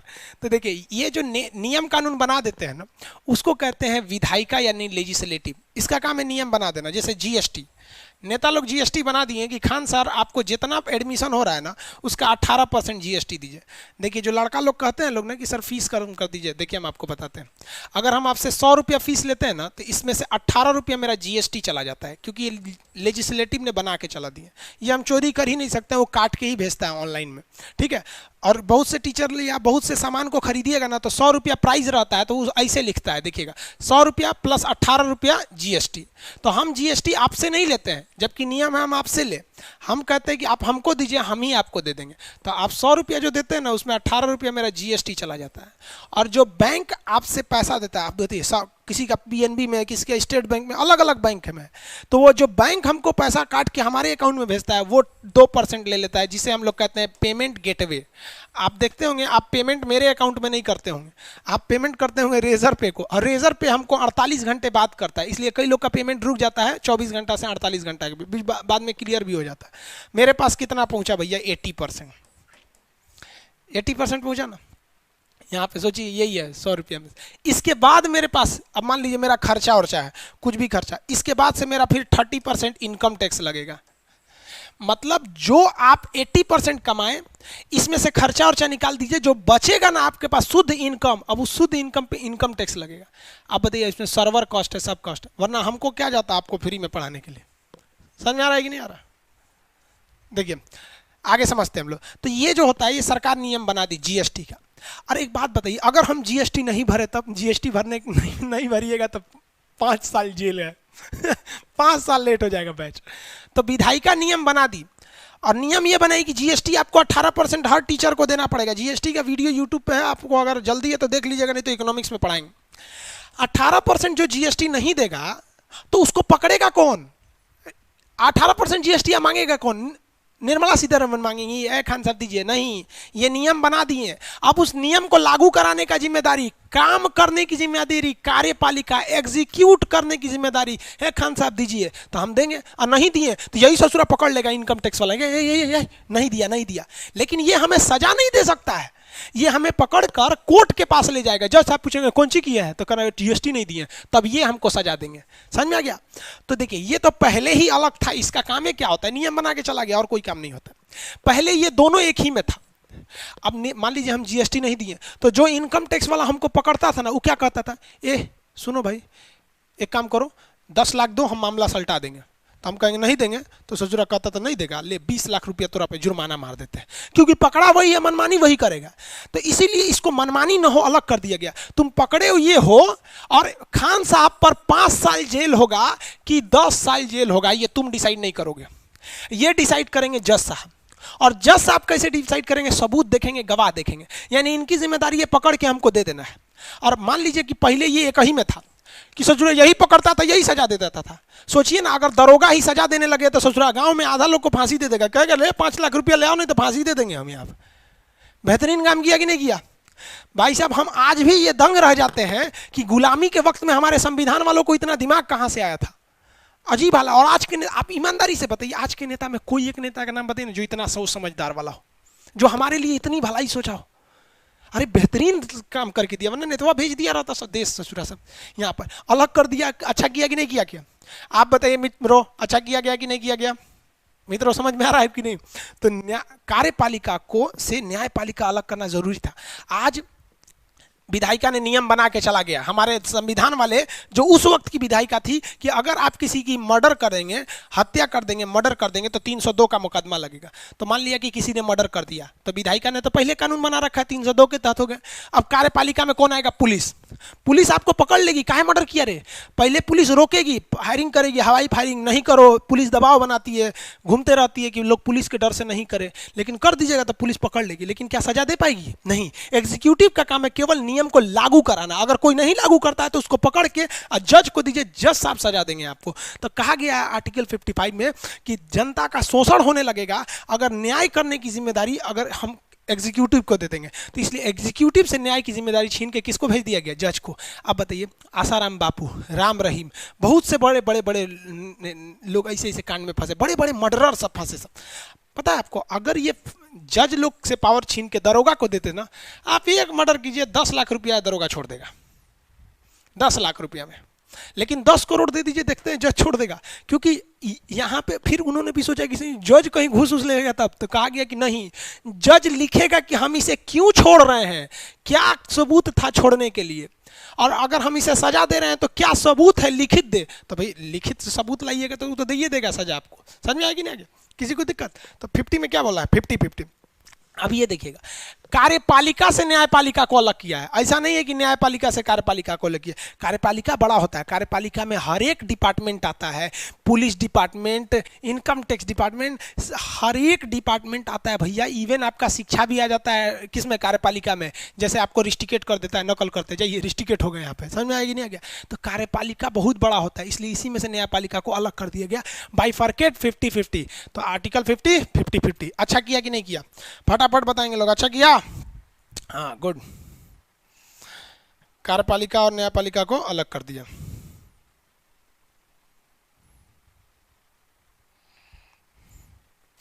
आगे बढ़ जाए? जी जी, अच्छा किया। अरे पता ही है, अच्छा किया। चलिए, समझ में आ रहा है कि नहीं आ रहा है बाबू? अच्छा ये बताइए, पॉलिटी इंटरेस्ट लेके पढ़ रहे हैं कि नहीं? अब आपको समाज, दुनिया, देश दुनिया समझ में आ रहा है कि नहीं आ रहा? आप टेंशन नहीं लीजिए, आपको एकदम वकील टाइप का बना देंगे हम। थोड़ा सा धैर्य बना के रखिएगा, आप एकदम बढ़िया बढ़िया जॉब लेंगे भाई। आप टेंशन नहीं लीजिए, एकदम धैर्य बना के रखेंगे आप लोग। देखिए आगे देखते हैं हम लोग। आर्टिकल कौन सा होगा? 51। ये लास्ट आर्टिकल है। इसके बाद हम आपको कुछ होमवर्क देंगे, वो करके आना होगा आपको। बस बस बस भाई, बहुत तेजी से कमेंट आने लगा आप लोग का। अच्छा किया, हाँ सब लोग अच्छा किया भाई, संविधान वाले बहुत समझदार थे, अच्छा किए हैं। समझ में अच्छे से आ रहा है। चलिए भाई, निभास कुमार जी, अंकिता पटेल, बहुत इंटरेस्ट आ रहा है भाई। देखिए आप जितने भाई बहन आप सब लोग को बता रहे हैं, ये दुनिया में ना पढ़ाई इतनी बेहतरीन चीज़ है ना कि आप अपना गर्लफ्रेंड बॉयफ्रेंड छोड़ देंगे इसके लिए, बशर्ते इंटरेस्ट आना चाहिए। कसम से बता रहे हैं। यस, मज़ा आ गया। रेलवे भाई, रेलवे का बैच में आज था डिस्टर्बेंस था बबुआ। आंधी में अगर वाईफाई का सिग्नलवा गिर जाएगा तो हम क्या करेंगे, उसके लिए कोई संविधान नहीं है। हाँ, ज्योग्राफी भी आएगा, सब आएगा, सब आएगा।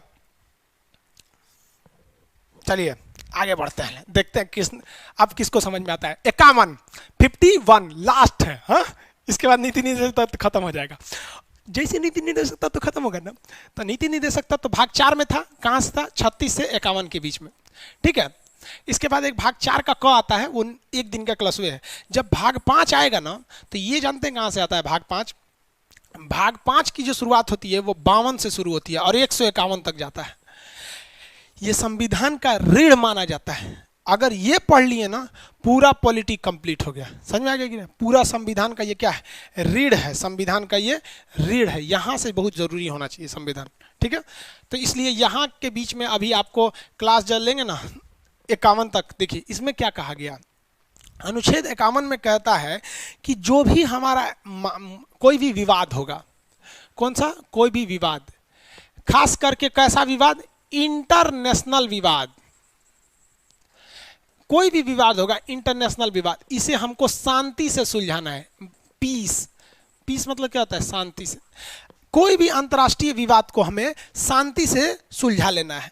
और जो भी अंतर्राष्ट्रीय संधियां हैं, संधि, संधि मतलब समझते हैं ना, ट्रीटी, जो भी ट्रीटी है इसे अच्छे से मानना है। यानी अंतर्राष्ट्रीय मामले में हमेशा शांति की बात को रखना है, और जो आपने किसी से समझौता कर लिया वो हमेशा समझौते पे कायम रहना है। इसलिए भारत आज तक किसी अंतर्राष्ट्रीय समझौते को नहीं तोड़ा है। और इसमें पाकिस्तान वाले तो एडमिशन ही नहीं ले सकते, क्योंकि भाई विदेश वाले एडमिशन नहीं लिए हैं। विदेश वालों के लिए OTP नहीं जाता है विदेशी नंबर पे। मतलब एगो पाकिस्तान वाला जानते हैं क्या कमेंट किया था मेरे यूट्यूब पर, कि तुम भारत वाले आतंकवाद फैला रहे हो।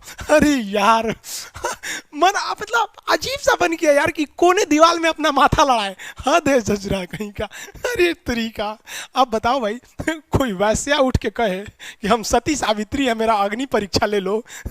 अरे तरीका, पूरी दुनिया में ससुरा आतंकवाद फैलाया। हमसे कह रहा है खान साहब आप इंडिया को नहीं जानते, बहुत आतंकवाद फैलाया। अरे भाई साहब पगला, मिल जाता ना उसको, बता रहे हैं कसम से ना, दांते काट के मार डालते हो ग्राम। तो देखो, शांति के लिए पूरी अंतर्राष्ट्रीय शांति रखना है। हम लोग हमेशा अंतर्राष्ट्रीय शांति करते हैं, क्योंकि 1971 में जो हम वीडियो बनाए हैं, अगर हम लोग आज चाहें तो पाकिस्तान को कचर के हिल जाएंगे लोग, ईरान ऐसे पैदल चलेंगे लोग, पद यात्रा हिल जाएंगे लोग पाकिस्तान। लेकिन अंतर्राष्ट्रीय संधि रखते हैं। जो भी संधि किए हम लोग ने, समझौता किया, हम लोग अपनी जान पर खेल कर हम लोग ने रूस का साथ दिए थे। वो अलग बात है कि रूस ने भी हमारा साथ दिया था। हम लोगों ने मालदीव में जब सरकार बदल दी गई थी, वहां की सेना ने तख्ता पलट किया था, तो हम लोग ने अंतर्राष्ट्रीय शांति और संधि के लिए हम लोग ने अपनी सेना भेजी थी वहां पर। यूगोस्लाविया में वहां के में विद्रोहियों गुट हो गए थे, तो वहां पर हम लोगों ने शांति स्थापित करने के लिए इंडियन आर्मी को भेजा था। वहां हमारे जवान शहीद हो गए थे। अफ्रीका में आज भी आतंकवादी वहां के आम नागरिकों को मारते हैं, तो हमारी सेना यूएनओ की ओर, यूएनओ जो है ना अंतर्राष्ट्रीय, यूएनओ भी बताएंगे आपको, बहुत धीरे धीरे आगे बढ़ेंगे। अंतर्राष्ट्रीय यूएनओ, जैसे मान लीजिए बिहार में क्राइम हो गया तो बिहार पुलिस देखेगी। इंडिया लेवल का क्राइम हुआ, सीबीआई देखेगी। इंडिया के बाहर गया, Bihar police, UP police, India की पुलिस, सबका पावर खत्म। कौन देखेगा? हमारे यहाँ कोनो मर्डर करके विदेश भाग गया तो कौन देखेगा? आपकी इंडिया की पुलिस जाएगी, सुप्रीम कोर्ट जाएगा, खत्म। सुप्रीम कोर्ट वहीं जहां तक भारत का क्षेत्रफल है, वहां कौन देखेगा? यूएनओ। तो यूएनओ के कहने पे भारतीय सेना जाती है, अपनी बहादुरी से लड़ती है। वहां कर्नल रैंक के अधिकारी शहीद हो जाते हैं। कर्नल को कहा जाता है उस यूनिट के पिता के समान होता है वहां पर। तो कर्नल यूनिट का सिपाही हमारे यहाँ का शहीद हो गए। किस लिए? अंतर्राष्ट्रीय शांति हो सके। क्योंकि हम लोग सनातन संस्कृति वाले हैं, हम लोग वसुधैव कुटुंबकम को मानते हैं। वरना न इस देश की ना आदि था ना अंत था। जब दुनिया में किसी का नाम नहीं था तो यहाँ सिंधु सभ्यता में शहरी पनप रही थी, विश्व गुरु का था यहाँ पर। लेकिन लोगों ने, हम लोग अगर अपनी शांति, जिस दिन हिंदुस्तान के लोग शांति भूल जाएंगे ना, उस दिन समझिएगा प्रलय आने वाला है यहाँ पर। तो हम लोग हमेशा अंतर्राष्ट्रीय शांति को मानते हैं। तो क्वेश्चन कहेगा कि भारत यूएनओ का सदस्य बन गया किस अनुच्छेद के तहत? 51 के तहत। हालांकि ये 1945 में ही बन चुका था। समझ में आया कि नहीं? तो किसके तहत बना भैया? 1951 अनुच्छेद 51 के तहत। इसमें और क्या चीज कहा गया है कि आप हमेशा अंतर्राष्ट्रीय संधि को रखिएगा। दूसरे देश का आप क्या करना है, रेस्पेक्ट करना है। हर देश का आपको रेस्पेक्ट करना है। आपको अगर याद होगा तो 2000 हम आपको 14 की बात बताते हैं। 2014 में पाकिस्तान ने हमारे 2 सैनिकों का सर काट लिया था। इसके बावजूद पाकिस्तान के जो विदेश मंत्री थे, प्रधानमंत्री नवाज शरीफ थे उस समय शायद, वो ख्वाजा मोइनुद्दीन चिश्ती का दरगाह में जियारत करने आए थे। हम लोगों ने अपनी सेना से सुरक्षा देकर उन्हें भेजा था कि भाई हम लोग जानते हैं कि तुम जानवर हो और हम इंसान हैं, कभी भी हम लोग बराबरी नहीं कर सकते हैं यार, तुम्हारी कभी भी नहीं कर सकते हैं, कभी हो ही नहीं सकता। हम लोग इंसान हैं, क्योंकि हमें दूसरे का रिस्पेक्ट करना जानते हैं। हम इतना रिस्पेक्ट करना जानते हैं कि जिसकी भाभी का हत्या अपहरण करके रावण ले गया, वो रावण से शिक्षा लेने के लिए जो खुद मर्यादा पुरुषोत्तम के राम की जो भाई थे लक्ष्मण जी, वो पैताने बैठे थे कि हमें शिक्षा चाहिए। ये होता है वहां पर रेस्पेक्ट। तो हमारे यहाँ लिखा है कि भैया हमें क्या करना है, रेस्पेक्ट करना है। हम लोग कभी रेस्पेक्ट, आप अगर पहले देखिएगा ना, आज हमारा समाज जो है ना, हिंदुस्तान की संस्कृति धीरे धीरे धूमिल हो रही है। पहले शास्त्रार्थ होते थे, पहले जैन धर्म, बौद्ध धर्म, हिंदू धर्म में विवाद हो जाता था तो दोनों के धर्मगुरु आमने सामने बैठ के डिबेट करते थे और बहुत तमीज से डिबेट करते थे। वो उसको कहते थे प्रणाम आचार्य, आपने ऐसा कहा, आप हम क्या कहेंगे। आप कोई भी पुराना सीरियल उठा के देखिए, कितने तमीज से डिबेट होता है। और साला आज का डिबेट देखिए, न्यूज चैनल पे एगो मौलाना को उठा लेगा, एगो उनसे कोनो को उठा के लेके चल जाएगा, मंत्री उंत्री को, दोनों को लड़ा देगा। लो साला हमारा तो, हमको तो फायदा हो रहा है यहाँ पर। तो हम लोग संस्कृति को भूलते जा रहे हैं। और आप लोगों को भी कहते हैं कि आप अपने जीवन में इतना मिठास लाइए ना, कि अगर आपके सर पे कोई बंदूक भी रख दिया है तो आपकी जुबान की मिठास देखकर वो बंदूक हटा दे कि यार हम किसे मारने जा रहे हैं। प्रेम से रखिए आप किसी चीज़ को, आप प्रेम से आप हर चीज़ जीत सकते हैं। जैसे मान लीजिए कल मेरा क्लास डिस्टर्ब हो गया था, गलती तो मेरी थी ना जी, आपकी तो कोई गलती नहीं, आप तो पेमेंट दिए हैं, सब कुछ दिए हैं। कई लड़का हमको कह रहा है कि सर जी चलिए नहीं रहा है, ये हो गया। देखिए कई लड़के रेस्पेक्ट से भी बोल रहे थे। हम आए आपसे क्या बोलें कि भाई बाबू लोग थोड़ा सा डिस्टर्ब हो गया था, तो आप लोगों ने माना कि नहीं सर से डिस्टर्ब हो गया। लेकिन हम अपना अनुच्छेद 51 भूल के रेस्पेक्ट भूल जाएंगे। हम कहें क्या कर लेगा रे, एक दिन डिस्टर्ब हो गया तो क्या हो गया, आपको अच्छा लगेगा। कर तो आप कुछ भी नहीं सकते हैं, अरे खूब से खूब करेंगे, क्लास नहीं करेंगे, यही ना। लेकिन रेस्पेक्ट खत्म हो जाएगा मेरे लिए। तो याद रखिएगा, जीवन में पैसा, इज्जत, सबसे बड़ा चीज होता है रेस्पेक्ट। जब आपसे कोई दिल से रिस्पेक्ट करना छोड़ देता है ना, तो समझिए कि आप एक पत्थर के समान है, और वह पत्थर जिसे लोग पैर से मारते हैं ना कि पूजा करते हैं। समझ में आया कि नहीं आ गया, किसी को कोई दिक्कत नहीं, आगे बढ़े। तो याद रखिए बाबू, रिस्पेक्ट सबका कीजिएगा, अपने से बड़ा या छोटा सबको कीजिएगा रिस्पेक्ट। तो इसी में कहा गया है कि विदेश वालों को रेस्पेक्ट करना है। समझ में आएगी नहीं आएगा। चीन के राष्ट्रपति आते हैं तो तिब्बत के लोग उन्हें काला झंडा दिखाते हैं। हम अपने तिब्बतियों भाई को लाठी से पीछे करते हैं कि देख भैया हम तुम्हारी इज्जत करते हैं, तुम्हें हम खाने पीने के लिए देते हैं, तुम हमारे देश के नहीं हो फिर भी तुम्हें रखते हैं, इज्जत से रखते हैं, धर्मशाला हिमाचल प्रदेश में जगह दिए। लेकिन इसका मतलब ये नहीं कि हम अपने संविधान को भूल जाएंगे, हम अपने संस्कृति को भूल जाएंगे, नहीं। हमारा दुश्मन भी है, लेकिन हमारे अगर जमीन पर पधारा है तो ये पावन धरती हिंदुस्तान की है, यहाँ दुश्मन भी सम्मान से जीता है और उसे जीने का अधिकार है, क्योंकि ये दुनिया का एकलौता देश हिंदुस्तान है जहां दुश्मन भी सर उठाकर जीता है। इस देश को गाली देने वाला भी शान से कहता है कि हम क्या कर लोगे तुम यहाँ पर, क्योंकि हमारी संस्कृति है। अब बेटा जिस दिन हम लोग संस्कृति भूल जाएंगे ना, उस दिन साला तुमको पृथ्वी पे भागने के लिए जगह कम पड़ जाएगा, भागेगा कहां पर। लेकिन हमें अपनी संस्कृति बचा के रखना है, क्योंकि पाकिस्तान और चाइना की लड़ाई के बीच में हमें उनसे बेहतर बनना है, ना कि उनसे बुरा बनना है। तो हमें दूसरे का रेस्पेक्ट करते हैं। चीन के राष्ट्रपति भी आते हैं तो हम लोग तिब्बती विरोधियों को साइड करा देते हैं, उनकी गाड़ी चली जाती है। कभी हम लोग ऐसा विरोध नहीं करते, किसी दूसरे के साथ नहीं करते हैं। समझ में आ गया कि नहीं? और इसमें एक और कहा गया है कि अगर कोई भी इंटरनेशनल विवाद हो जाता है, कोई भी डिस्प्यूट हो जाती है, विवाद को क्या कहते हैं? डिस्प्यूट। कोई डिस्प्यूट हो जाता है तो इसे मध्यस्थता होती है। मध्यस्थता क्या होती है? किसी दूसरे सीनियर को बुलाकर आप उसमें क्या कीजिए, आर्बिट्रेरी का काम करिए। आर्बिट्रेरी का मतलब क्या होता है? मध्यस्थ व्यक्ति को बुलाइए जो दूसरे में सुलझा दे। कैसे? आप लोग बचपन में झगड़ा कर लेते थे, दो आदमी स्कूल में 5-6 में पढ़ रहे होंगे तो झगड़ा कर लेते होंगे, तो टीचर आते होंगे, तुम क्यों बदमाशी की हो, तुम क्यों बदमाशी की हो, तो टीचर की दोनों बात सुन के हाथ मिला लेते होंगे। होते हैं कि नहीं होते? तो संविधान में कहा गया कि जब भी अंतर्राष्ट्रीय विवाद होगा तो आप मध्यस्थता का काम कीजिएगा। और इसी वजह से ससुरा कश्मीर का मुद्दा अटक गया। हम लोगों ने कश्मीर में मध्यस्थता उस आदमी से मांगने की कोशिश की जो पाकिस्तान से, कि पाकिस्तान बनाने के बाद भगवान भी अपनी गलती पे पछता रहा होगा। समझ में आ गया कि नहीं आ गया, कि हमने कहाँ से कहाँ इसको बनाया। यहाँ पर वही हाल हो गया। यहाँ पर हम लोगों को लगा कि मध्यस्थता करेंगे, कहेंगे यूएनओ से कि आप कश्मीर का मुद्दा सल्टा दीजिए, लेकिन क्या कीजिएगा वहाँ पर इतना ना आतंकवाद फैला दिया वहाँ पर कि खुद कश्मीर के लोग परेशान हैं। एक कश्मीर के आदमी से हम बात किए थे, वो कहा कि जानते हैं सर, दुनिया में नरक देखना है तो हम लोग की ज़िंदगी देख लीजिए। तो हम कहे भाई ऐसा कहे कर रहे हो, हम तो सुनते हैं कि कश्मीर में स्वर्ग है। कहा कि सर हम लोग की ज़िंदगी नरक है। हम कहे कैसे? कहा कि देखिए सर, अगर हम आतंकवादी का साथ देंगे ना तो सेना हमको मार देगी, खोज के मार देगी, 1 महीना बाद मार देगी, 2 महीना बाद मार देगी, क्योंकि हम आतंकवादी का साथ दिए, गलत किए। और अगर हम आतंकवादी का साथ नहीं देंगे ना, सेना का साथ देंगे कि आतंकवादी आया तो आतंकवादी हमको मार देगा। खान साहब आप बताइए हम क्या करेंगे? ये बात हकीकत है। कश्मीर में जो वहां के कुछ चंद नेता लोग अपनी फायदा के लिए ऐसा बवाल मचा देते कि जो वहां शांति से रह के जीना चाहता है ना, उसके आगे 2 ऑप्शन छोड़ा है सर, या आतंकवादी की गोली से मरोगे या सेना की गोली से मरोगे।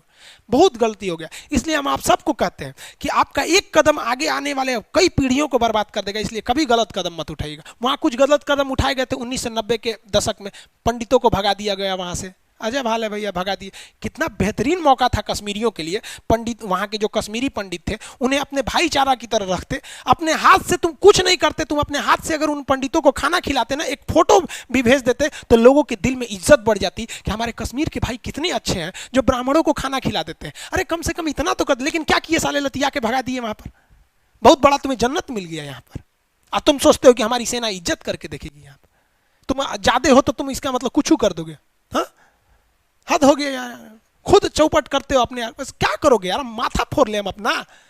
ऐसा पढ़ेगा सब संविधान तब ना। हाँ, आप खुद सोचो भाई, अगर आपके पास 10 वीडियो ऐसा आ जाए कि कोई कश्मीरी पंडित है, उसे कोई कश्मीर का आदमी है, वो उसे खाना खिला रहा है, अपने घर में रह रहा है, उसे बचा के ला रहा है किसी आतंकवादी से, आपकी इज्जत बढ़ेगी कि नहीं बढ़ेगी? आप कभी कश्मीरी को गाली दे पाएंगे? नहीं दे पाएंगे। लेकिन बेचारे सबको क्या कीजिएगा। ऐसा नहीं कि वहां सब गलत है। हम आपको बताएं ना, कुछ पीड़ित किस तरह 30-40% है जो बहुत गलत है, लेकिन कुछ ऐसे पीड़ित है। लेकिन क्या कीजिएगा आप, हम समझाने जाएंगे हम बेजा उड़ा देगा। आपको लगता है वहां के लोगों ने बहुत बड़ी गलती किया। आप बताइए, सिख लोगों को देखा है? सिख लोगों के, सिखों के 2 गुरु को मुगलों ने मार दिया। अर्जुन देव को, तेग बहादुर को मार दिया कि नहीं मार दिया? इन लोगों ने ऐसे मार दिया यहाँ पर इन लोगों ने।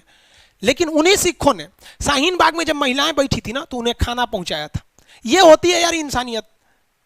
हम समझाएंगे तो दूसरे बात होता है, इमोशनल हो जाता है आदमी समझाने वक्त। इसलिए कहा जाता है कि जब भी कोई विवाद हो तो आप किसी आर्बिट्रेरी, यानी जो मध्यस्थ व्यक्ति है, उससे सुलझा लीजिए।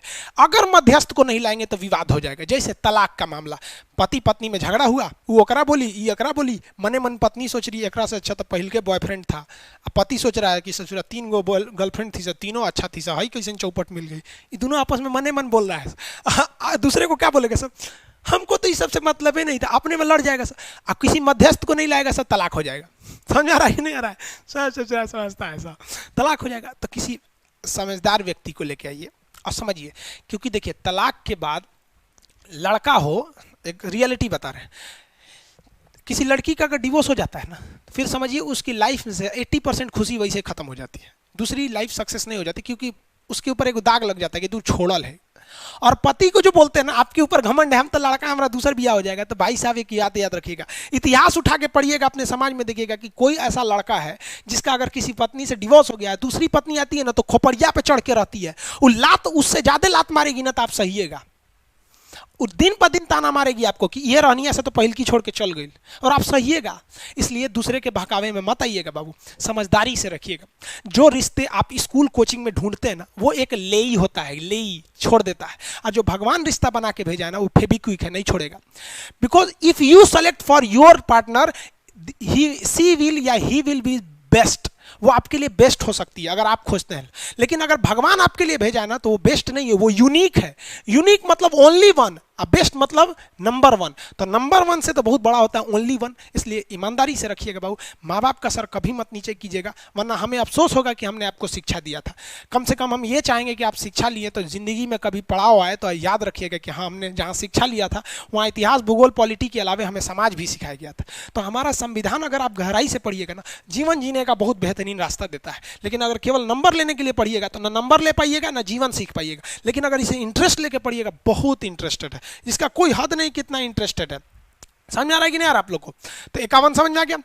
भारत यूएनओ का सदस्य क्यों बना? 51 में। अंतर्राष्ट्रीय शांति 51 में। अंतर्राष्ट्रीय सद्भावना 51 में। आप देखते हैं ना, भारत मोदी जी जाते हैं तो छोटका छोटका देश जो है सब, उसके प्रधानमंत्री को भी मोदी जी ऐसे प्रणाम करते हैं। मनमोहन सिंह भी जाते हैं, वो भी करते हैं। हमारे देश की तो संस्कृति है ऐसे। कोई भी आ गया यहाँ पे चलिए हमरा तो कभी कभी आदत हो जाता है। एक हमारे रिश्तेदार में थे, तो मामा जी लगेंगे, वो आए ना तो हम खड़ा होकर कहते प्रणाम। हम कह रहे रे तरीका प्रणाम क्या बोल रहा है? तो घर में तो आदमी जैसे आपसी धर्म में तो आदमी सलाम खुदा हाफिज ये बोलता है, आदत हो जाता है किसी चीज़ को जहाँ जहाँ रहने के लिए, आने के बाद नमस्ते प्रणाम कर देता है यहाँ पे। तो ये तो भारत की संस्कृति रही है। विदेश में जाइएगा ना तो सब लोग करते हैं, क्योंकि हमारे अनुच्छेद 51 कहता है। नहीं मानिए, आपका कल्चर है। आपका मोदी जी जाके इमरान खान के आगे तरना के कह देंगे तो क्या दिक्कत है? लेकिन मोदी जी भी तो गए थे इमरान खान की बेटी के ब्याह में। समझ में आ गया?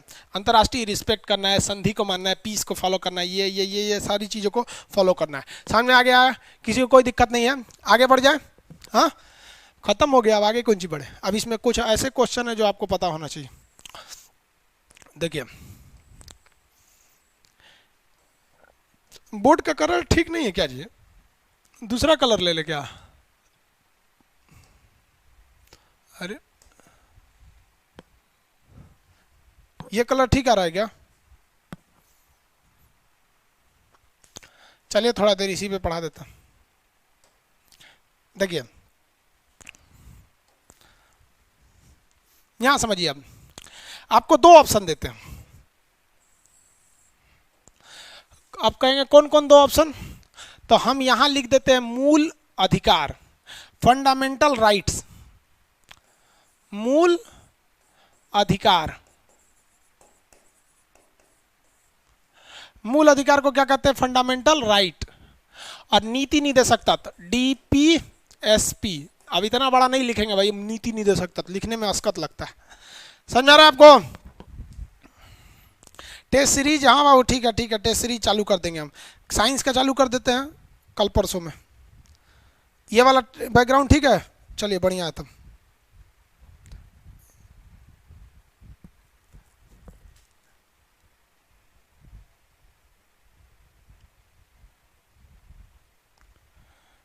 अरे भाई इतना तेज तेज कमेंट कीजिएगा, हम पढ़ेंगे कैसे?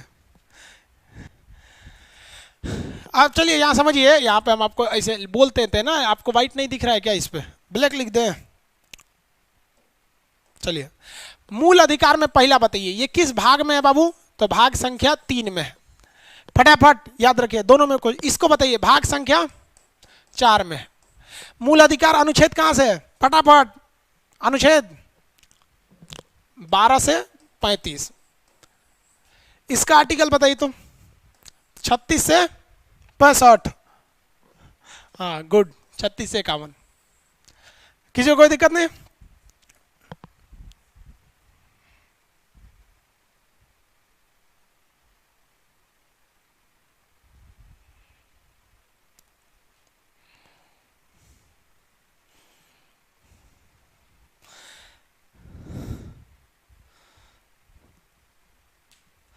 बाबू आधा लड़का कह रहा है कि व्हाइट पेन यूज कीजिए, आधा कहता है ब्लैक यूज कीजिए।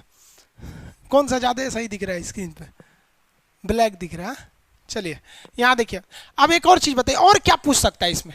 हाँ, ये पूछेगा कि ये कहाँ से आया? तो यूएसए से आया।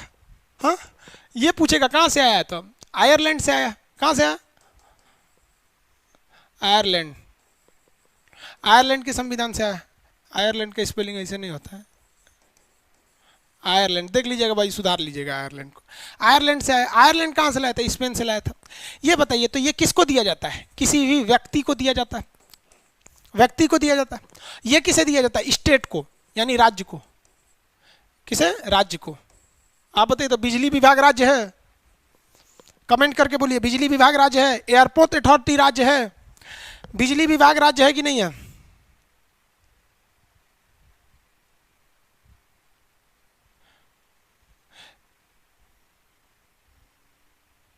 बिजली विभाग, यस यस यस, बिजली विभाग राज्य है, गुड। इसमें नो कौन बोलता है? बकलवा कहीं का नो बोलता है, बिजली विभाग राज्य नहीं है, वो अपना नियम कानून खुद बनाता है, अपने कर्मचारियों को खुद रखता है, मुखिया भी राज्य के अंतर्गत आ जाता है। समझ में आया कि नहीं? दांत काट लेंगे हम अगर मिल गया तो, इसमें से ऐसा व्यवस्था रहता है, निकाल के दांतें काट लेंगे यार। बकलवा को इतना मेहनत से पढ़ा, 20 बार चिल्ला दिए राज्य राज्य, अभी बोलता है नो। ऐसा सिस्टम रहता है ना कि निकाल लो बाहर आओ के, बकोट लेते निकाल के हम। राज्य है ये व्यक्ति के लिए। एक बात बताइए, क्या आप इसके लिए न्यायालय में जा सकते हैं? न्यायालय यानी कोर्ट में जा सकते हैं?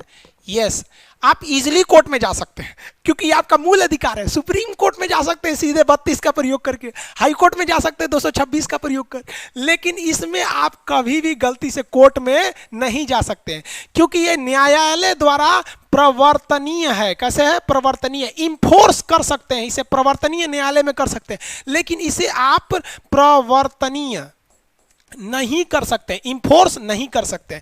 इसमें आप न्यायालय में वाद योग्य है, वाद योग्य मतलब आप इस पे डिस्प्यूट हो जाए तो आप इस पे डिस्कस कर सकते हैं, बट ये आपका नीति निदेशक डीपीएसपी वाद योग्य नहीं है, इस पे आप वाद विवाद नहीं कर सकते हैं। समझ में आ गया कि नहीं आ गया? किसी को कोई दिक्कत? आप एक बात बताइए, ससुरा जैसे ये 12 शुरू हुआ ना, अब बताइए तो 12 में क्या बोला है? 12 में राज्य की परिभाषा, और 36 में राज्य की परिभाषा। यहां कहता है कि जो राज्य है, जो स्टेट है, राज्य है, वो नहीं कर सकती है, नहीं छीन सकती है, जिस वजह से ये राज्य के रेस्पेक्ट में ये चीज निगेटिव है, ये राज्य को रोक देती है, तुम ये नहीं कर सकते हो। लेकिन जो यहां बोला गया राज्य, ये कहता है कि जो स्टेट है यानी राज्य है, ये काम को कर सकता है। तुम विधवा पेंशन दो, तुम सिविल संहिता लाओ, तुम गौ हत्या पे प्रतिबंध रोको, तुम शांति को लाओ, यानी ये सरकार को कहने के लिए करा, करो करो करो। तो ये सरकार के रेस्पेक्ट में, राज्य के रेस्पेक्ट में पॉजिटिव है, और ये पब्लिक के रेस्पेक्ट में पॉजिटिव है। समझ में आ गया कि नहीं आ गया? किसी को कोई दिक्कत है? हाँ हाँ क्या आदमी, समझ में आ गया? तो कौन सा पॉजिटिव है? सरकार की नजर में पॉजिटिव कौन है? ये तो सरकार को रोक देता है, आप उससे ये अधिकार नहीं छीन सकते हैं, ये नहीं छीन सकते हैं, ये नहीं छीन सकते। समझ में आ गया कि नहीं आ गया? और बताइए, और चलिए और चलते हैं इसको। एक चीज ध्यान दीजिए, राष्ट्रपति साहब जो है ना, राष्ट्रपति साहब इसे सस्पेंड कर सकते हैं। सस्पेंड मतलब क्या होता है? निलंबित। कब करेंगे? इमरजेंसी के टाइम पे निलंबित कर सकते हैं। बट प्रेसिडेंट साहब जो है ना, हमारे राष्ट्रपति, इंग्लिश में प्रेसिडेंट, इसको कभी भी निलंबित नहीं कर सकते। निलंबित क्यों नहीं कर सकते? सजुराई लागू कहाँ है कि निलंबित करेंगे? हम कहेंगे कि भाई कोई मुर्दा मर गया है, उसको जिंदा करना है, अरे वाले मर गया तो मतलब कहने का सेंस है कि ये लागू नहीं है, तो फिर इसको आप निलंबित कैसे कीजिएगा? समझ में आ गया कि नहीं आ गया? किसी को कोई दिक्कत? और इसे क्या कर सकते हैं? राष्ट्रपति साहब निलंबित कर सकते हैं, और उसको राष्ट्रपति निलंबित नहीं कर सकते हैं। समझ में आ गया कि नहीं आ गया? किसी को कोई दिक्कत है? और बताइए, इसे कभी भी निलंबित नहीं किया जा सकता है। देखिए, ये किसके भलाई के लिए होता है? व्यक्ति के लिए होता है। ये किसके लिए होता है? व्यक्ति के लिए होता है। और ये किसके लिए होता है? समाज कल्याण के लिए होता है। ये किसके लिए होता है? समाज के लिए, समाज के कल्याण के लिए होता है। समझ में आ गया कि नहीं आ गया? और बताइए, और फटाफट कुछ और बताइए, और सोच के बताइए, क्योंकि एग्जाम में आपके पास कॉपी किताब थोड़ी रहेगा, ऐसे ही सोचना हो। और भी कुछ हो सकता है कि नहीं?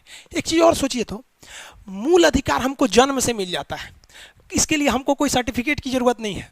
लेकिन नीति निदेशक तत्व जब तक सरकार लागू नहीं करेगी, संशोधन नहीं करेगी, तब तक मिलेगा ही नहीं। शिक्षा का अधिकार था तो आपका अनुच्छेद 45 में 6 से 14 वर्ष के बच्चों को शिक्षा का, लेकिन उसके लिए 86वां संशोधन किया गया। यानी नीति निदेशक तक, डीटीवीएसपी तब तक नहीं मिलेगा जब तक आपको सरकार संशोधन करके ना दे। और ये हमको जन्म से मिल जाता है। समझ में आ गया कि नहीं आ गया? तो ये हमको कब मिल जाता है? जन्म से, बाई बर्थ मिल जाता है।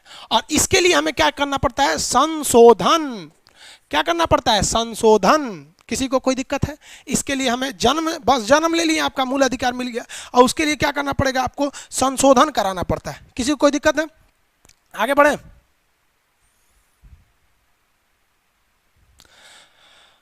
और क्या पूछ सकते हैं? और कुछ हो सकता है?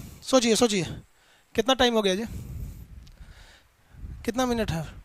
10 मिनट बचा है, और सोचिए सोचिए सोचिए भाई।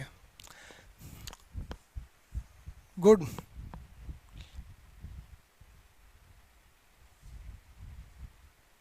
हाँ गुड। देखिए एक आदमी का कमेंट है कि सर देखिए इसके पीछे कानूनी मान्यता है। बहुत अच्छा, ये कानूनी मान्यता है। अगर कानून, ये कानून लड़ जाएगा, सुप्रीम कोर्ट भी लड़ जाएगा, हाई कोर्ट भी लड़ जाएगा। सुप्रीम कोर्ट लड़ जाएगा 32 के तहत, हाई कोर्ट लड़ जाएगा 226 के तहत। कानूनी मान्यता है। और इसके पीछे राजनैतिक मान्यता है, राजनैतिक। जब तक राजनेता आपको नहीं देंगे तब तक ये नहीं हो सकता। समझ में आ गया कि नहीं आ गया? किसी को कोई दिक्कत? अब एक और चीज देखिए, ये क्या करता है, सरकार को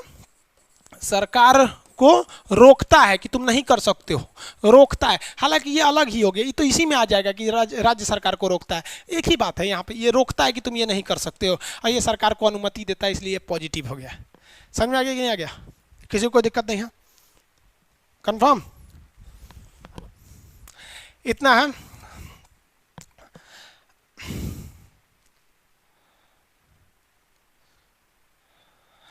कल का वीडियो आपको मिल जाएगा बाबू, देखिए ध्यान से। अब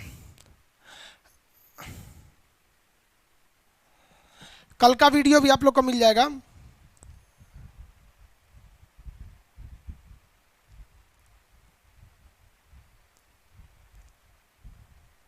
इमरजेंसी क्या होता है देखिए, फटाफट समझिए।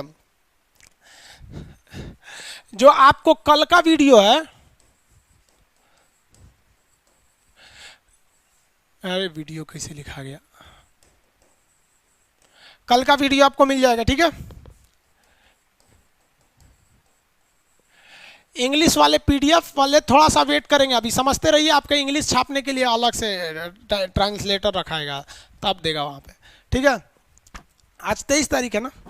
बिहार दरोगा वाला बैच वाला लोग, इसके लिए आपका टॉनिक बैच आएगा। ये आएगा आपका 26 को, ठीक है। 10 को एग्जाम है ना आपका, 10 दिन में हो जाएगा ये। 26 को टॉनिक बैच आएगा। आगे देखिए, बाकी के अन्य सब्जेक्ट जो हैं, हिस्ट्री हो गया, ज्योग्राफी हो गया, ये सब आपको, इकोनॉमिक्स हो गया, ये आपको एक एक हफ्ते के अंतराल पे नया बैच आते रहेगा। एक के बाद दे देंगे ना ऐप वहाँ पे, तो फिर शांति से पढ़िएंगे, सर्वर पे क्रैश कर जाएगा यहाँ पर। आगे समझिए, मैप 150 रुपया, इसमें से 100 रुपया हमारा सर्वर कॉस्ट चल जाएगा। 1 बजे से लेकर 2 बजे तक टुडे।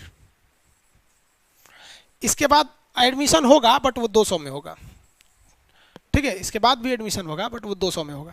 इतना समझ में आ गया आप लोग को? इतना समझ गए? अब कल आपके लिए एक काम क्या है, ध्यान से समझिएगा। आपको ये ढूंढ के लाना है कि नीति निर्देशक तत्व को लेकर कितने तरह के मुकदमे किए गए थे। कोशिश करिएगा कोई किताब में हो तो ठीक है, नहीं तो हम खुद बता देंगे। और इसमें एक और चीज पूछता है, उदारवादी क्या है, गांधीवादी क्या है। जैसे हम आपको कहेंगे 40 ग्राम पंचायत क्या है, गांधीवादी है, क्या है, गांधीवादी है। लेकिन हम कहते हैं समान सिविल संहिता 44, ये क्या है, समाजवादी है। कैसा है, समाज के लिए भलाई का कह रहा है, समाजवादी। हम आपसे कहेंगे आपको निर्वाह आयोग मजदूरी, तो ये क्या है, उदारवादी है। कह रहा है कि उदारता का परिचय दीजिए, कम से कम इतना सैलरी दीजिए कि लोगों की कैटेगरी जी सके। ये गांधी जी पंचायत की बात कर रहे हैं, ये समाज की बात कर रहा है।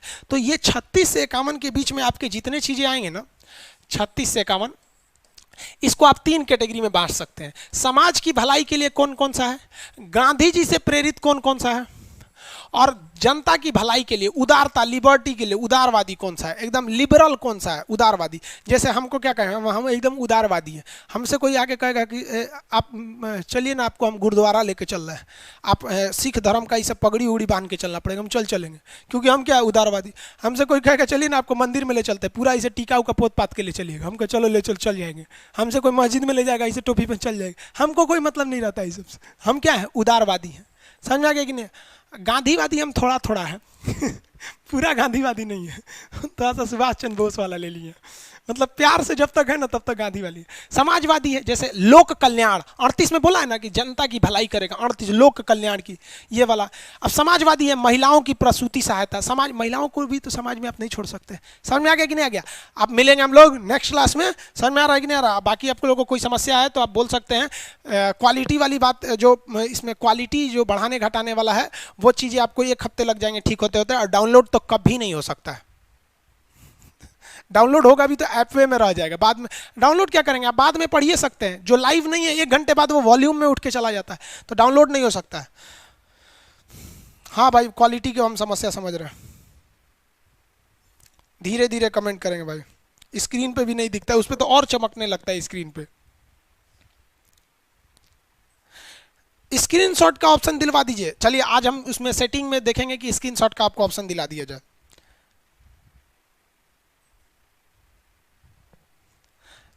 अरे भाई बहुत धीरे, इतना तेज मारेंगे लोग कमेंट तो हम पढ़ेंगे कहाँ से।